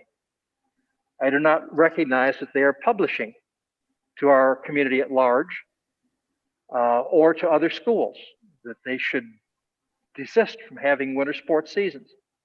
I take that as guidance, but I, as of yet, recognize that there are only two entities in statute that can close school. One is our superintendent, and the other is our county health directors. They have the authority, if they wish to say no schools, no winter sports, to do so. So far, they have stayed in the realm of guidance, and I understand and accept that. But that's what it is. I would say, Dr. Cipher, that DCMC in their COVID, their Facebook Live COVID updates has also, again, guidance, but this was more public, said that they do not encourage winter sports either. Again, that's a public thing. That was not to the schools directly, but that has come up in their COVID Live Facebook briefings from DCMC. Thank you. Are there any other comments or questions regarding this agenda item? I would only ask one more question of Dr. Mettner, which is, what would it take if we say sports don't start right now, but we get the virus into, not we get, but the virus moves into a situation where students are allowed in the building? Can the basketball teams join the season midstream? Or is it we make the call now and that's it? One thing we are discussing at the Packerland Conference principal level is, depending on the number of games able to be played. Right now, there's a double round robin for the conference, 16 games. We are looking at alternatives and options so that if, like, for example, if we follow fall sports, there were a number of games that were scheduled but not able to be played because of any number of reasons related to COVID. And so what we would look at would be, okay, if we can't play both games against one of our Packerland member schools, we would count the first game that we play. That's an option that's under discussion. So if in our scenario, we decided we were not going to begin the season right away, and I've spoken with Coach Burris, there are options for conditioning and other things that we could do to begin to get ready with online practices or at-home type practices that could be put into motion, should we wish to do so, to really build conditioning. My biggest concern would be jumping into a season with 3 days of practice without the conditioning and some of that sort of thing, for our athletes. But I would be happy to kind of rework a plan if the board wished me to do so, that included or that tied to your, threshold plan for reentry. We've essentially done that, throughout the fall and worked through it in that fashion where when we were not able to be in school for learning, we were also, participating remotely in fall sports for that brief period of time, if you recall back to the contact days time. And so, I could certainly come up with a plan for your consideration. I could certainly look at the Sturgeon Bay tiered plan more deeply, and bring something that may work for us if the board would wish to table this and look at additional options. Essentially I put together a plan that was, in a very short period of time, that would be one for you to consider. And that's kind of where I left it and where I built it from. And so, I'm really open to your feedback. I think it's a very good discussion, and I'm happy to bring to you whatever type of proposals you would like to see. One more question for Dr. Seifer. Because in the plan that Dr. Muntner and the administration are bringing forward for the 3 A's, athletics and arts and activities, he's got it parsed out between athletics and arts and activities in 2 different situations. And I do think they're different, obviously, because most of the arts and activities are virtual only. Wondering if it might be worthwhile for us to consider these as 2 separate entities for voting purposes, so that we don't, or whether maybe they just need to all be considered as one. But Let me restate that to you. Are you asking if we should divide the question so that the motion, if a motion is made, it would address athletics, and then a second motion address arts and activities? correct. That can be done. I don't think that's a wise move. Then you're dividing. They're already. I understand what you're saying. Is your question regarding this, Mrs. Ward, directed towards the differences or to the specificity with which these 3 A's are being described? The differences in the threshold, I mean, the differences for arts and activities is that in the very high categories and the high categories, it's mostly all virtual. However, in athletics, we're talking about bringing students into the building in the very high levels. So I think the plans are quite different. And so that's why I'm asking them to be parsed out. Okay. You have an opportunity to move a division of this issue. And if there's a second, the board will consider dividing the question. I would make a motion to divide the proposal here to separate out athletics from arts and activities, so that we are approving different plans as opposed to one whole plan. I'll second. Thank you. We have a motion for Mrs. Ward, a second for Mrs. Sherman, to divide the question and to consider in separate motions athletics, and in a separate motion arts and activities. Any conversation by board members regarding this motion? All those in favor of the division, please say aye. Aye. Aye. Opposed? Aye. Aye. I only heard 2 on the opposition. That would tell me that we have a motion that passes.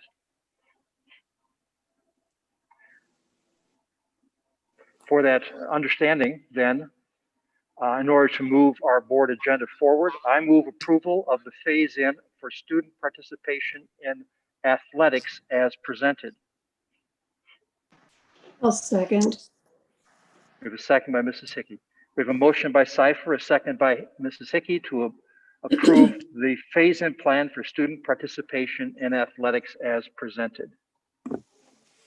So I just want to be clear, I'm understanding this correctly, that the presented from the packet says that sports would not start until in-school learning starts. Is that correct? No, I guess I'm not. Dr. Mettner? Oh, this would allow the season. Yeah, you need to look at the very high category for Okay, sports practices and sports competitions. Yeah, okay.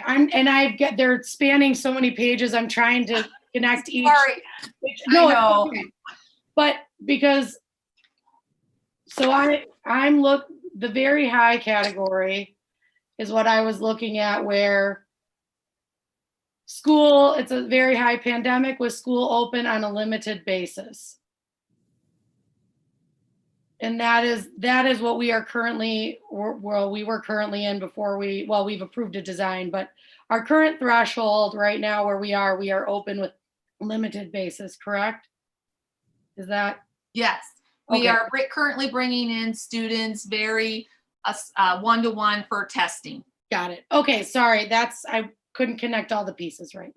And the first girls practice would start November 16th and the boys would start November 23rd under this proposal. Thanks.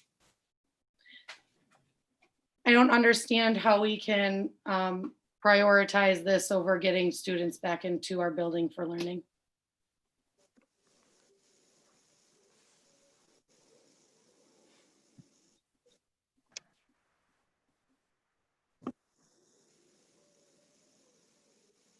Any other comments from board members regarding this motion?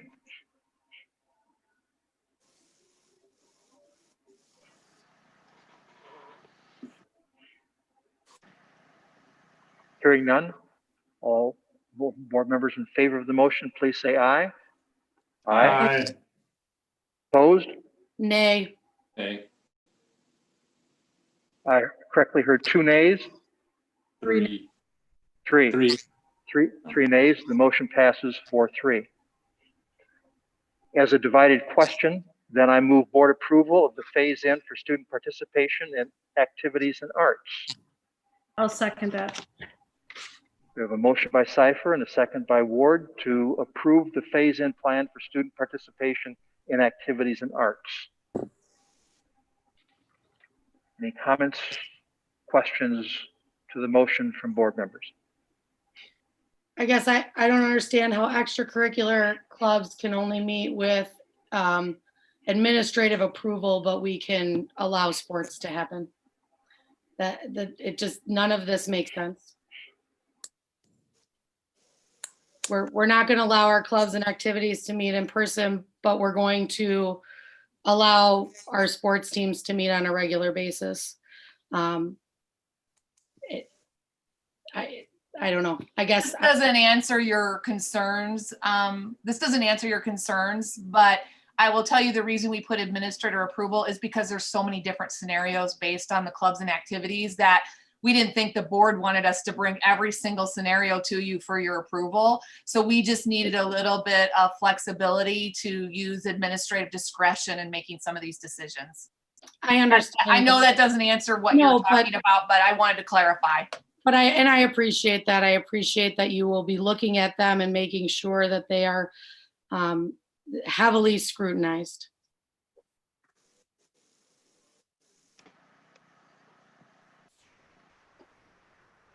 Are there questions or comments from board members to the motion?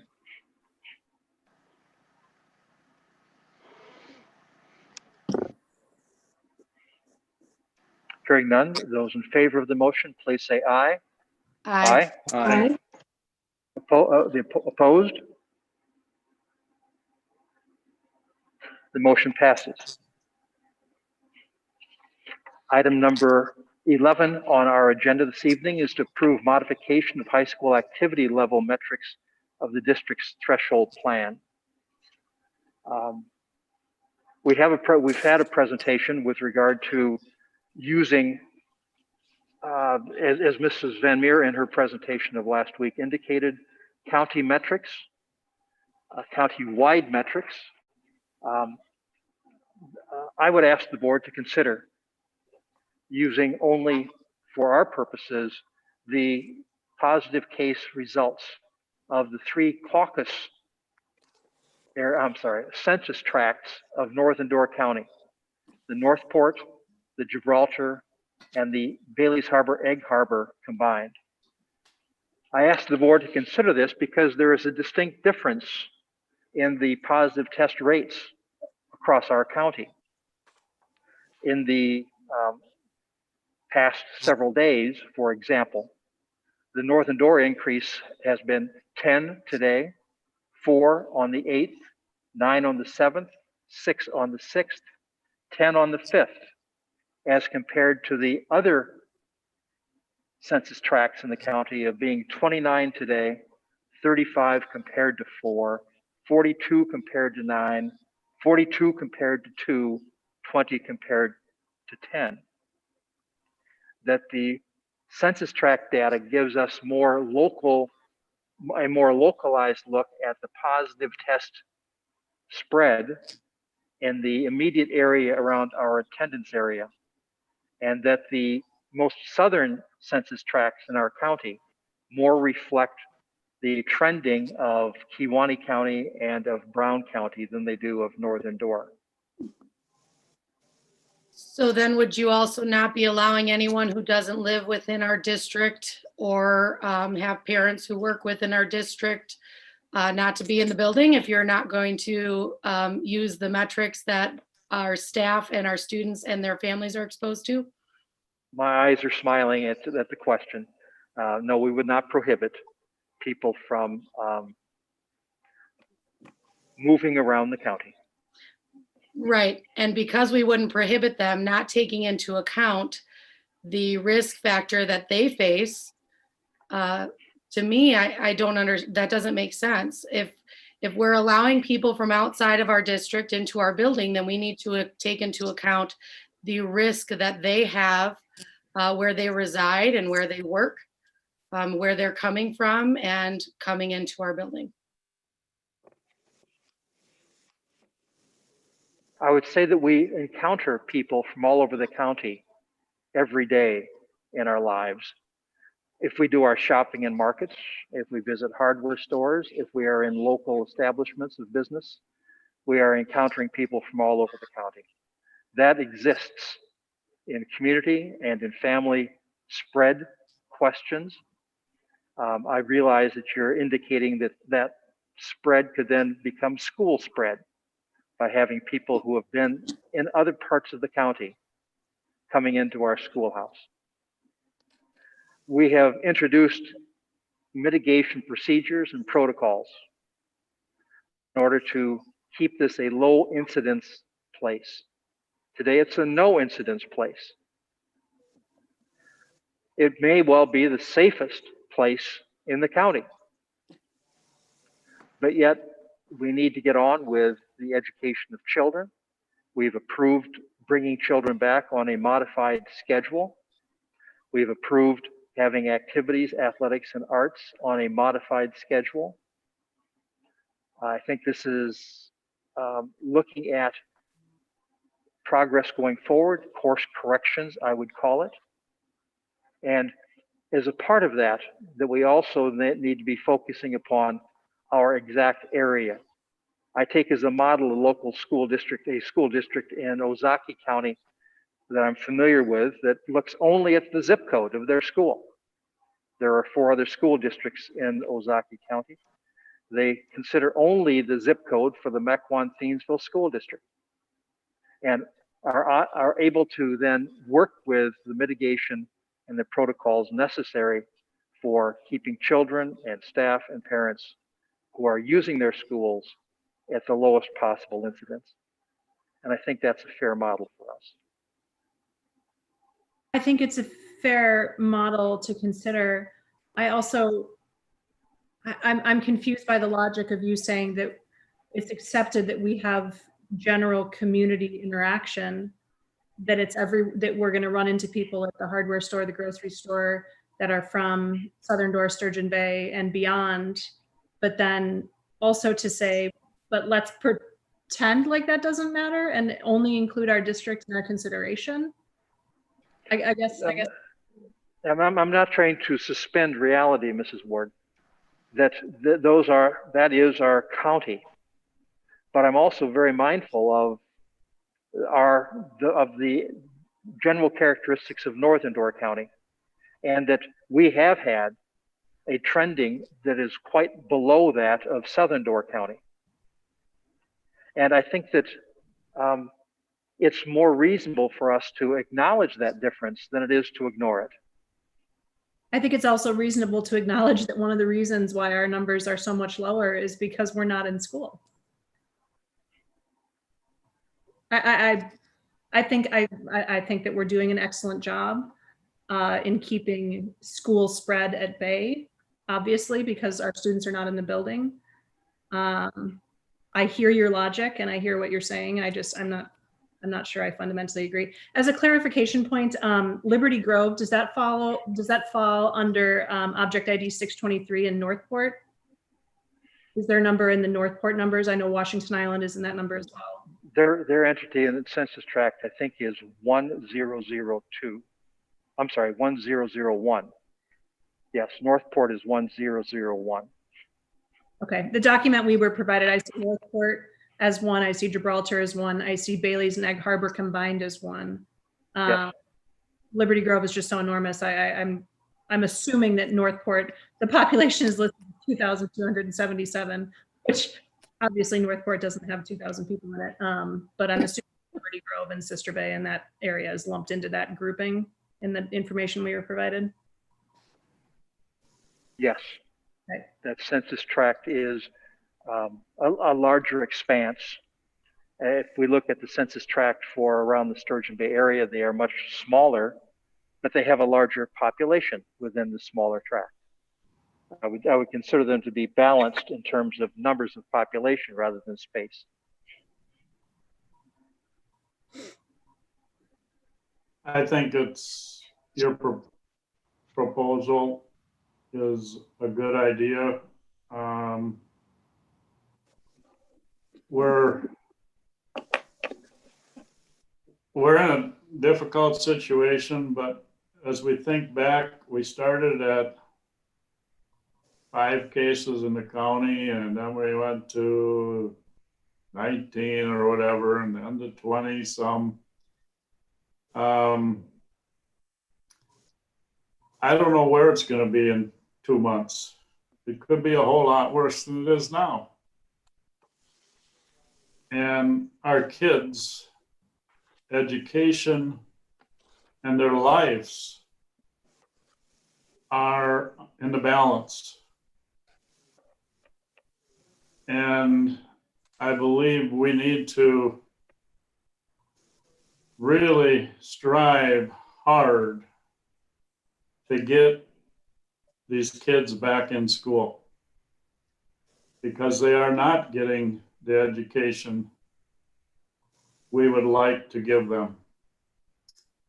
I disagree. I have kids in the school. They're getting a great Can I education. finish my comment, please? And I don't know if I brought this one up before. We talked about the sports. One kid real close to my heart pretty much has quit school because he likes to play sports, and that's what kept him going in school academically. And now I don't know where he's going to end up. And that breaks my heart. Yes, I am very cognizant of the fact it's a tough virus, and we have to shelter those that are vulnerable. But as a whole, our kids are not vulnerable, and most of our staff are not. And we need to educate our kids to the best of our ability. And I would totally be in favor of what you're talking about, Steve.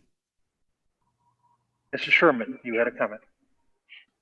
Well, I can agree on one thing, that 28 is not an attainable number. I think that's that's clear to many of us, and it's the one resounding thing that I think many people on both sides can agree. Not all, of course, because we'll never get everyone to fully agree. But when we start changing the metrics, this is why I wanted to have this discussion first. This is exactly my fear of what was going to happen.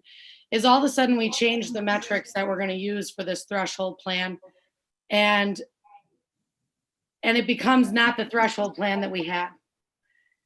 And if we really want to start talking about reducing the numbers to a point that gets kids in school right now, then we're not talking about a threshold plan. We ought to say, let's take 2 months and prepare our school and really have everything set and ready to go and start after the holidays, because I'll tell you, Mark, in 2 months, it isn't going to be any better. People are going to be traveling. They're going to be interacting with other people. That's what's happening now. People are moving indoors. That's part of why we're seeing this increase. It's going to get higher. There are schools, there are not only elementary, middle, secondary, but colleges that are already doing that. They see what's coming. The problem is that we don't have any kind of handle in Door County or in Wisconsin on this. Many times recently, Door County has had the highest per capita COVID numbers for our state. Our little 27,000 county for the state. We are not, I wish it was as easy as saying, let those who can do, but kids don't run our school building. They don't run our school building. We have a staff that runs it. And we need to keep them in mind as well. And if we're really going to start to change these metrics, then we really aren't talking about a threshold plan anymore. And that was my concern about having this discussion after now we've talked about the other things, because we have a design that fits with a threshold plan that we had already established. With a change, I don't believe they fit together anymore. And I'd also like to say our kids are getting a top-notch education. Is it a struggle? Yes. Are there days when my kindergartner doesn't want to sit and do stuff? Absolutely. But we put a smile on and we make it positive and we work through it. And my attitude towards his schoolwork changes him and how he behaves. But our teachers are doing an awesome job. And I think if there are problems with what's happening then with the education, then we need to talk about what the learning design is and not the location, because in-person learning isn't going to solve all those problems. If sitting for 3.5 hours is too much for our students, they still have to sit in their desk for 3.5 hours when they're in the building. They're not getting up and interacting with their friends. They're not hanging out in the hallway. They're not sitting together in the lunchroom. They're not holding hands. They're not hugging. They're not high-fiving. They're not doing all the things that school normally looks like. The school that we left in March is not the school that these students are going to come back to now. How do we make it a little bit better for them? We make sure that our community has this virus under control. Now, again, I'm not saying 28. I see that that's not attainable, but it's hard even to say a number right now as we continue to go up. What if in January we've been sitting at 400 cases for 2 weeks or per 2 weeks for 4 months? What if we take that from November all the way through to January and we start to have this line of, yep, this is our steady mark? Well, then that's a different discussion that we can have. While we're sitting steady, this is the best control we can have of this virus. This is when we start to bring the kids in and see how we can make this work. It's not as your numbers are continuing to climb, because we're not going to help. In Sturgeon Bay, they had confirmed spread in their building when they opened. That will happen. It will happen. Sevastopol had it as well. I don't know about Southern Door, but I do know that those districts had confirmed spread within their building. That will happen. So the best thing that we can do is ensure that we are bringing kids in a, I don't know if you can even say a stable environment with a virus like this, but certainly not when the numbers continue to climb.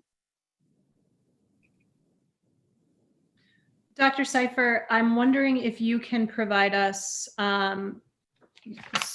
if you know this offhand, if if we were to adopt this Northern Door census model that you're suggesting, do you have the numbers of what it would look like if we applied this to right now, what the total burden level would be over the last 2 weeks?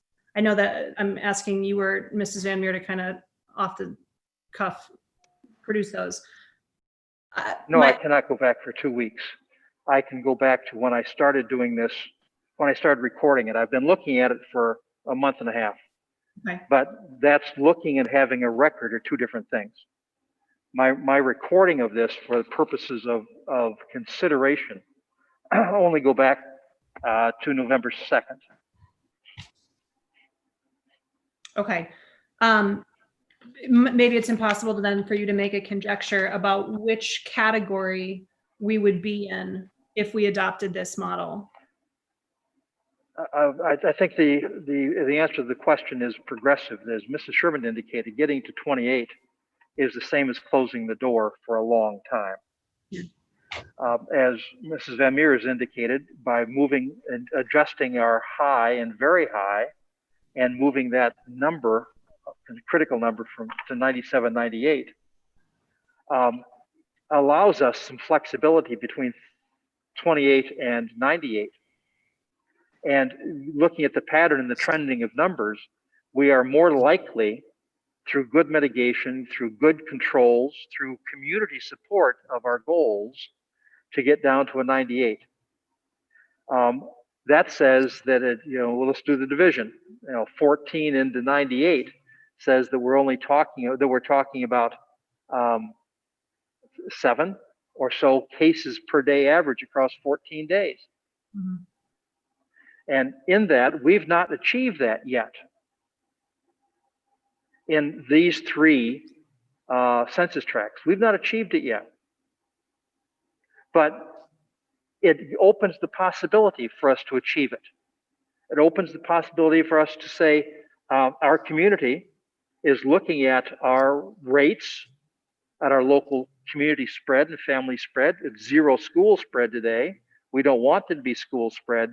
So we'll contribute to this goal. Mm-hmm. We're not there right now.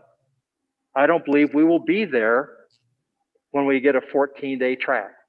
But I think it is reachable. And in being reachable, it opens the door then for our phase into academics and our phase into the other 3 A's as we've described them. As it stands now, I don't think those are necessarily achievable at 28. I think we're going to be talking about our sophomores and seniors.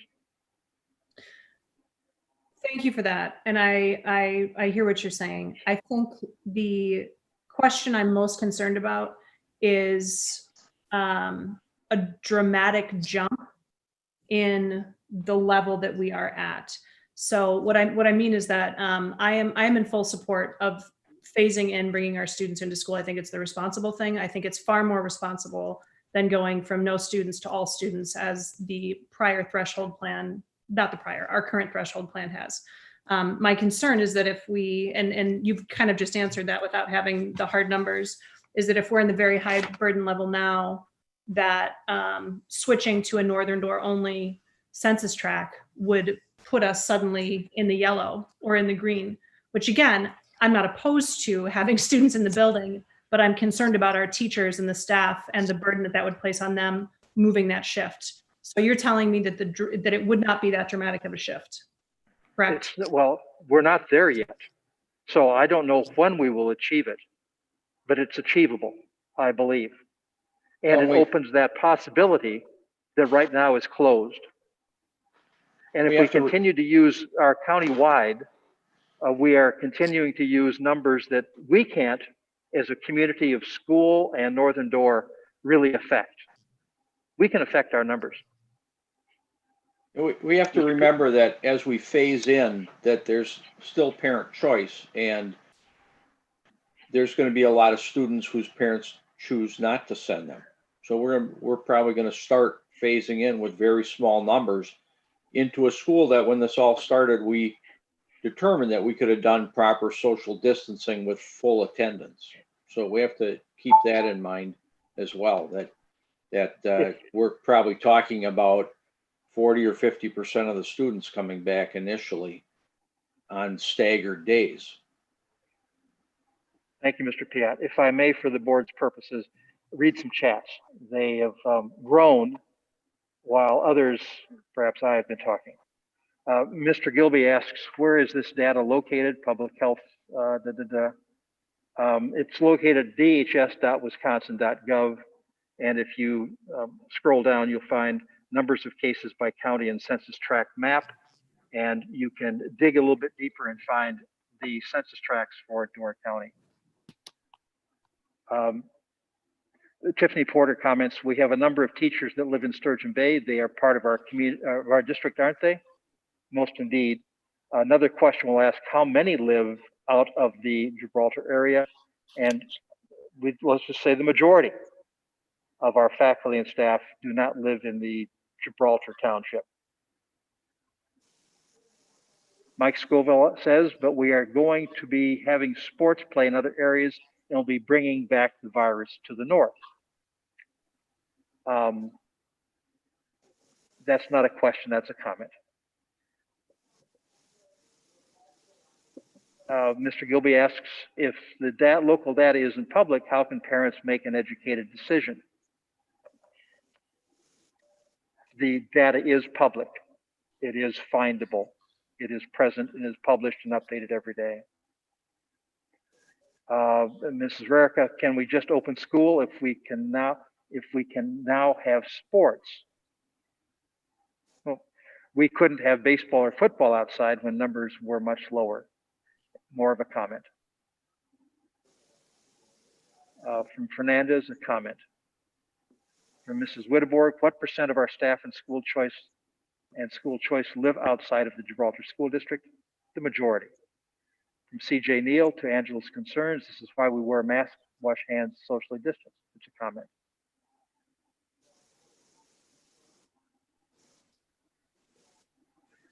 From Britta Britz, and I take that to be Britta Nelson, based on the population in North and Door County versus Ozaki County, you cannot tell me that adapting a plan based on theirs is ridiculous. Keep the community spread low by keeping students home. I draw a point previously, we're asked if we're looking at plans from around the state in other school districts. The answer is sometimes. From Fernandez, I understand education is important, but our main concern should be the health of staff and students. From Mrs. Witteborg, will the athletes be required to report to in-school classes, including study hall, now that they can come into school to play ball? I don't know an answer.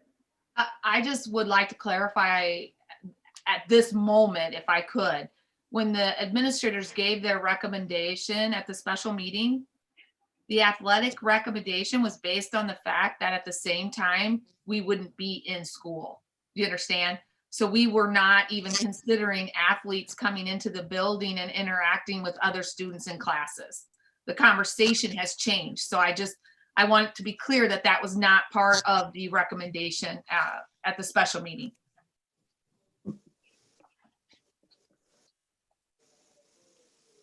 Melanie, sure. Thank you for saying let's agree on a process and a number that may be attainable for this 2021 school year. From Vivian Frank, thank you for clarifying who you are. Yes, because students are not in the building, we are not spreading COVID so easily in the Northern Door community. Sturgeon Bay is quarantining on a regular basis because they are open. From Carrie Visti, agree with the families and community in Northern Door have been working with tourists all season, have maintained a lower case count. Give us a chance. Fernandez, I wish the board takes this seriously and actually care about every student and staff, family safety first. Angie Hallett, we have had many staff out with virus. Let's not forget the holidays are coming and families will gather. This is a community of multiple generations. Please just wait until the holidays pass. From Heidi City, don't parents have a choice to keep their kids at home and not send them to school so that people who want to send them and send them the ones who don't, they stay home? From Mark Savard, to those parents who don't feel comfortable with opening school, keep your kids home and let the rest of us choose to send our kids to school. Becky Rarica, parent choice should exist. From Britta, again, now is not the time to put staff, their families, students, their families at risk, nor our medical community. From Vivienne, the second semester should be our finish line. We should be striving for opening after the holiday gatherings when on top of it, the vaccine is going to be there. From Ellie, your current threshold plan is unattainable. From April Kenow, yes, I agree. If you don't have a high school child or a high school child that you love, you don't get it. Okay. April, they're just agreeing with agreeing. From Fernandez, but isn't the reason why the cases are low is because of distancing? Let's not risk another type of Sevastopol outbreak in Gibraltar. From Mr. Scoville, we just heard the air ventilation is not what we thought it was. From Angie Hallett, I feel like people are comparing apples and oranges. Working in summer businesses that are mostly outdoors is not the same as being in a classroom with a group of people for several hours a day. I pass over anything that is derogatory. From Fernandez, opening the school in this moment is the worst. Just sounds dangerous, not just for the school, but the community itself. From Britta, this is a global issue. From Peggy Tank, no, I have worked all summer inside and been in contact with many people from all over the country. I have been just fine. Mrs. Hallett thanks Mrs. Sherman. From Mrs. Rarick, I see both sides. I also see pictures of Southern Door kids enjoying their days in school. Mr. Savard, enough of this. From Phoenix's Life, the kids are very adaptable. We need to make sure we're not being old dogs who can't learn new tricks. All right. Britta, what happens when the medical facilities are overrun?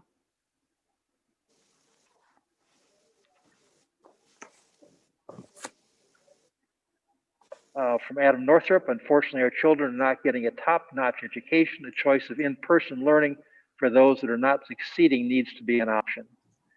Fernandez again, every school in Door County has suffered a quarantine or a change. Gibraltar hasn't. We must think about why.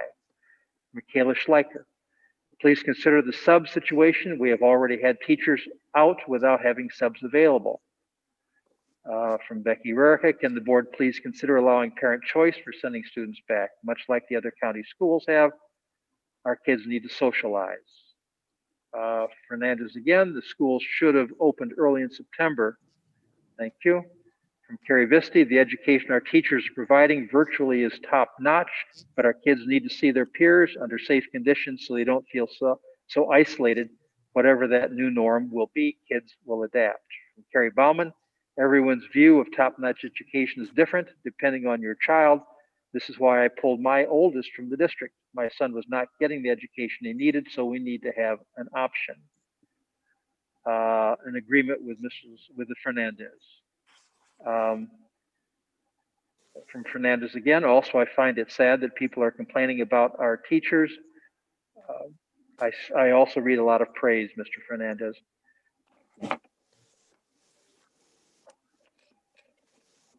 Mrs. Bauman again, we need to have a choice to send our children or not send, but we have no option, and that's the hard facts. I needed to send my child because.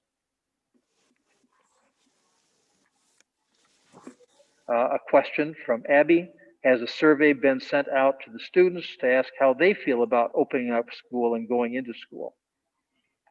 And I think that answer is no. A survey has not been sent.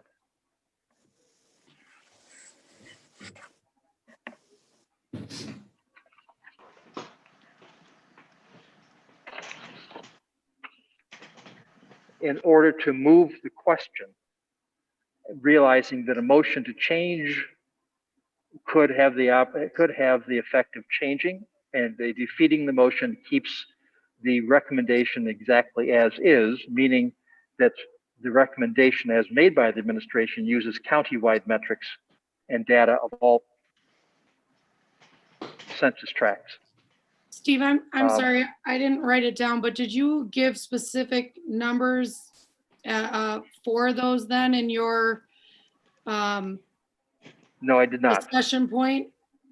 Nope. So I would make a motion. I would move so that you may hear it.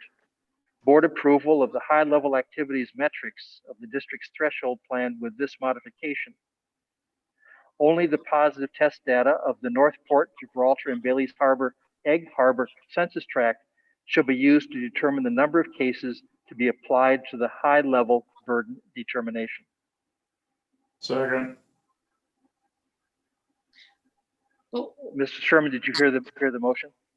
I heard that the data you want to use, but I didn't hear the numbers that accompany it.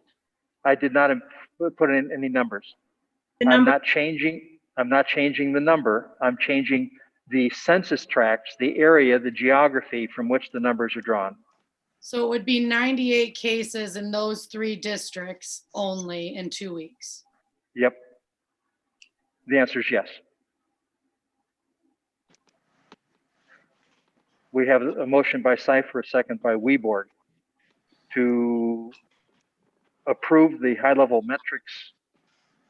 activities metrics of the district's threshold plan with the modification that only the positive test data of the Northport, Gibraltar, and Bailey's Harbor, Egg Harbor census tract will be used to determine the number of cases to be applied to the high-level burden determination. Other questions or comments to that motion?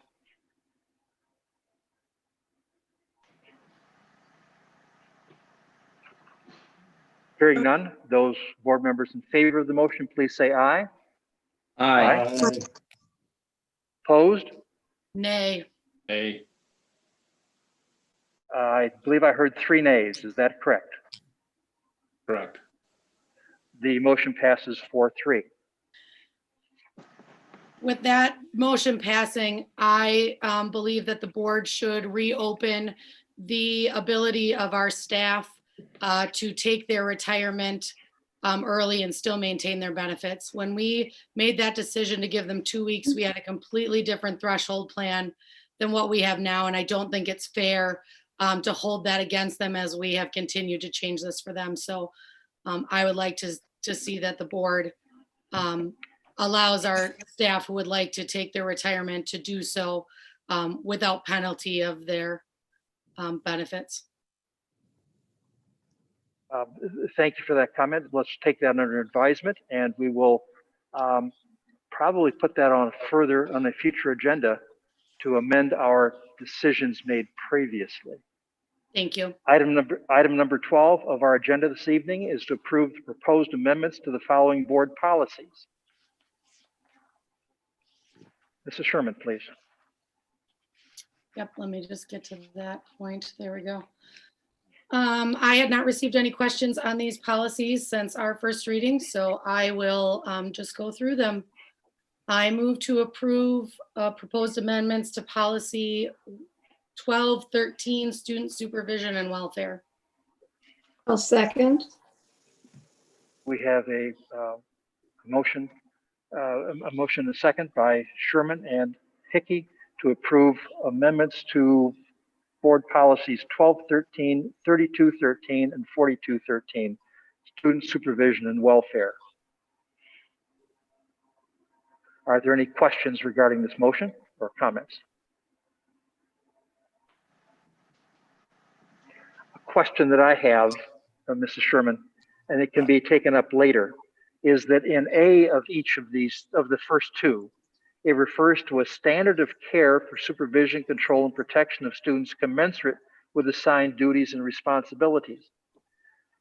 Even though I was a part of the committees making this recommendation, after reading this again today, I'm asking myself, what is that standard of care for supervision, control, and protection? Do we have a statement? And I don't know that we do. Hence, I'm asking that the committee then at a future time take up a definition of standard of care.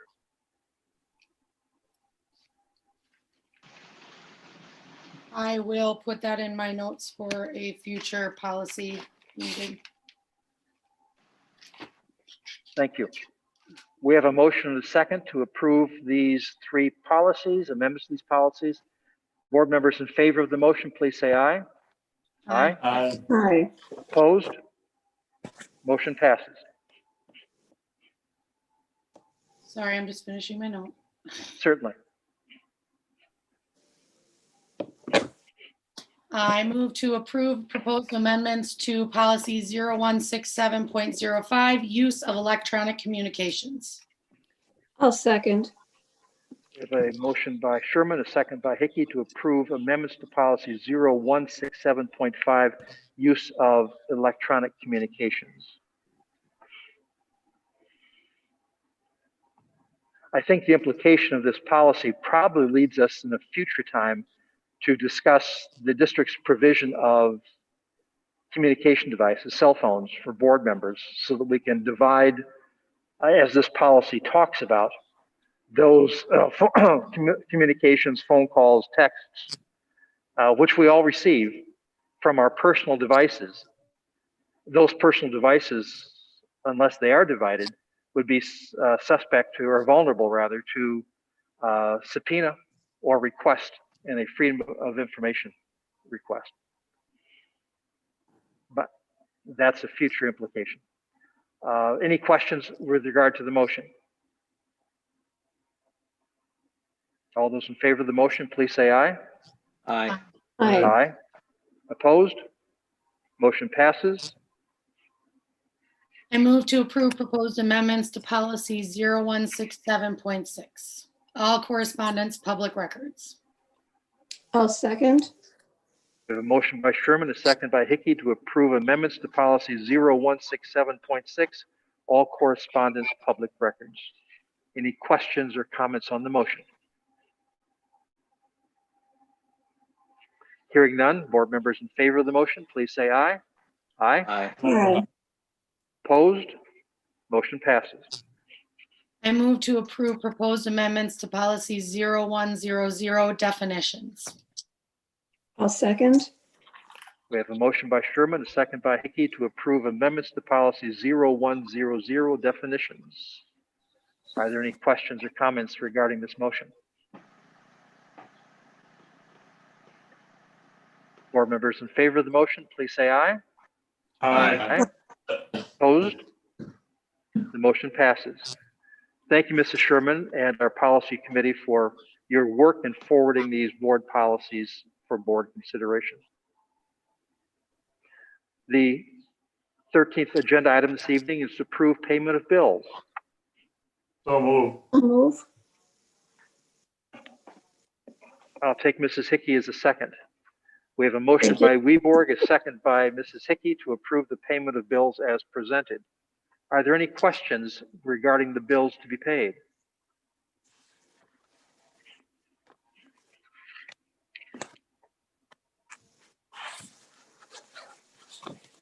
Hearing none, board members in favor of the motion, please say aye. Aye. Aye. Opposed? The motion passes. Item number 14 is to accept donations. Mrs. Yes. Van Meer, have there been donations? Yes, I have a donation from Culver's of Sturgeon Bay, 136 gift certificates in recognition of hard work and effort for both staff and students. So thank you to Culver's. A $500 donation from Stella Maris Parish to the Angel Fund. A $300 donation from Bethany Lutheran Church to the Angel Fund. And mental wellness kits for each elementary student from United Way. They include a creative drawing journal, a calm down chair or jar, which needs assembly, coloring books, box of crayons, and kinesthetic sand for, manipulating, I guess. So those are all the donations that I have. I move to approve the donations with thanks and extra appreciation for those bags and the calming jars. They're a big hit in our house. Calming jars. Yeah. I'll second. We have a motion by Sherman, a second by Piat to accept donations with thanks, especially calming jars. Any questions or comments about the motion? All those in favor of the motion, please say aye. Aye. Opposed? Motion passes. I move to Peon. adjourn. Second. We have a motion, a second to adjourn. We are adjourned. Thank you very much for Good your evening. diligent work in our board meeting this evening. Good Thank evening. you. Thank you. Yeah.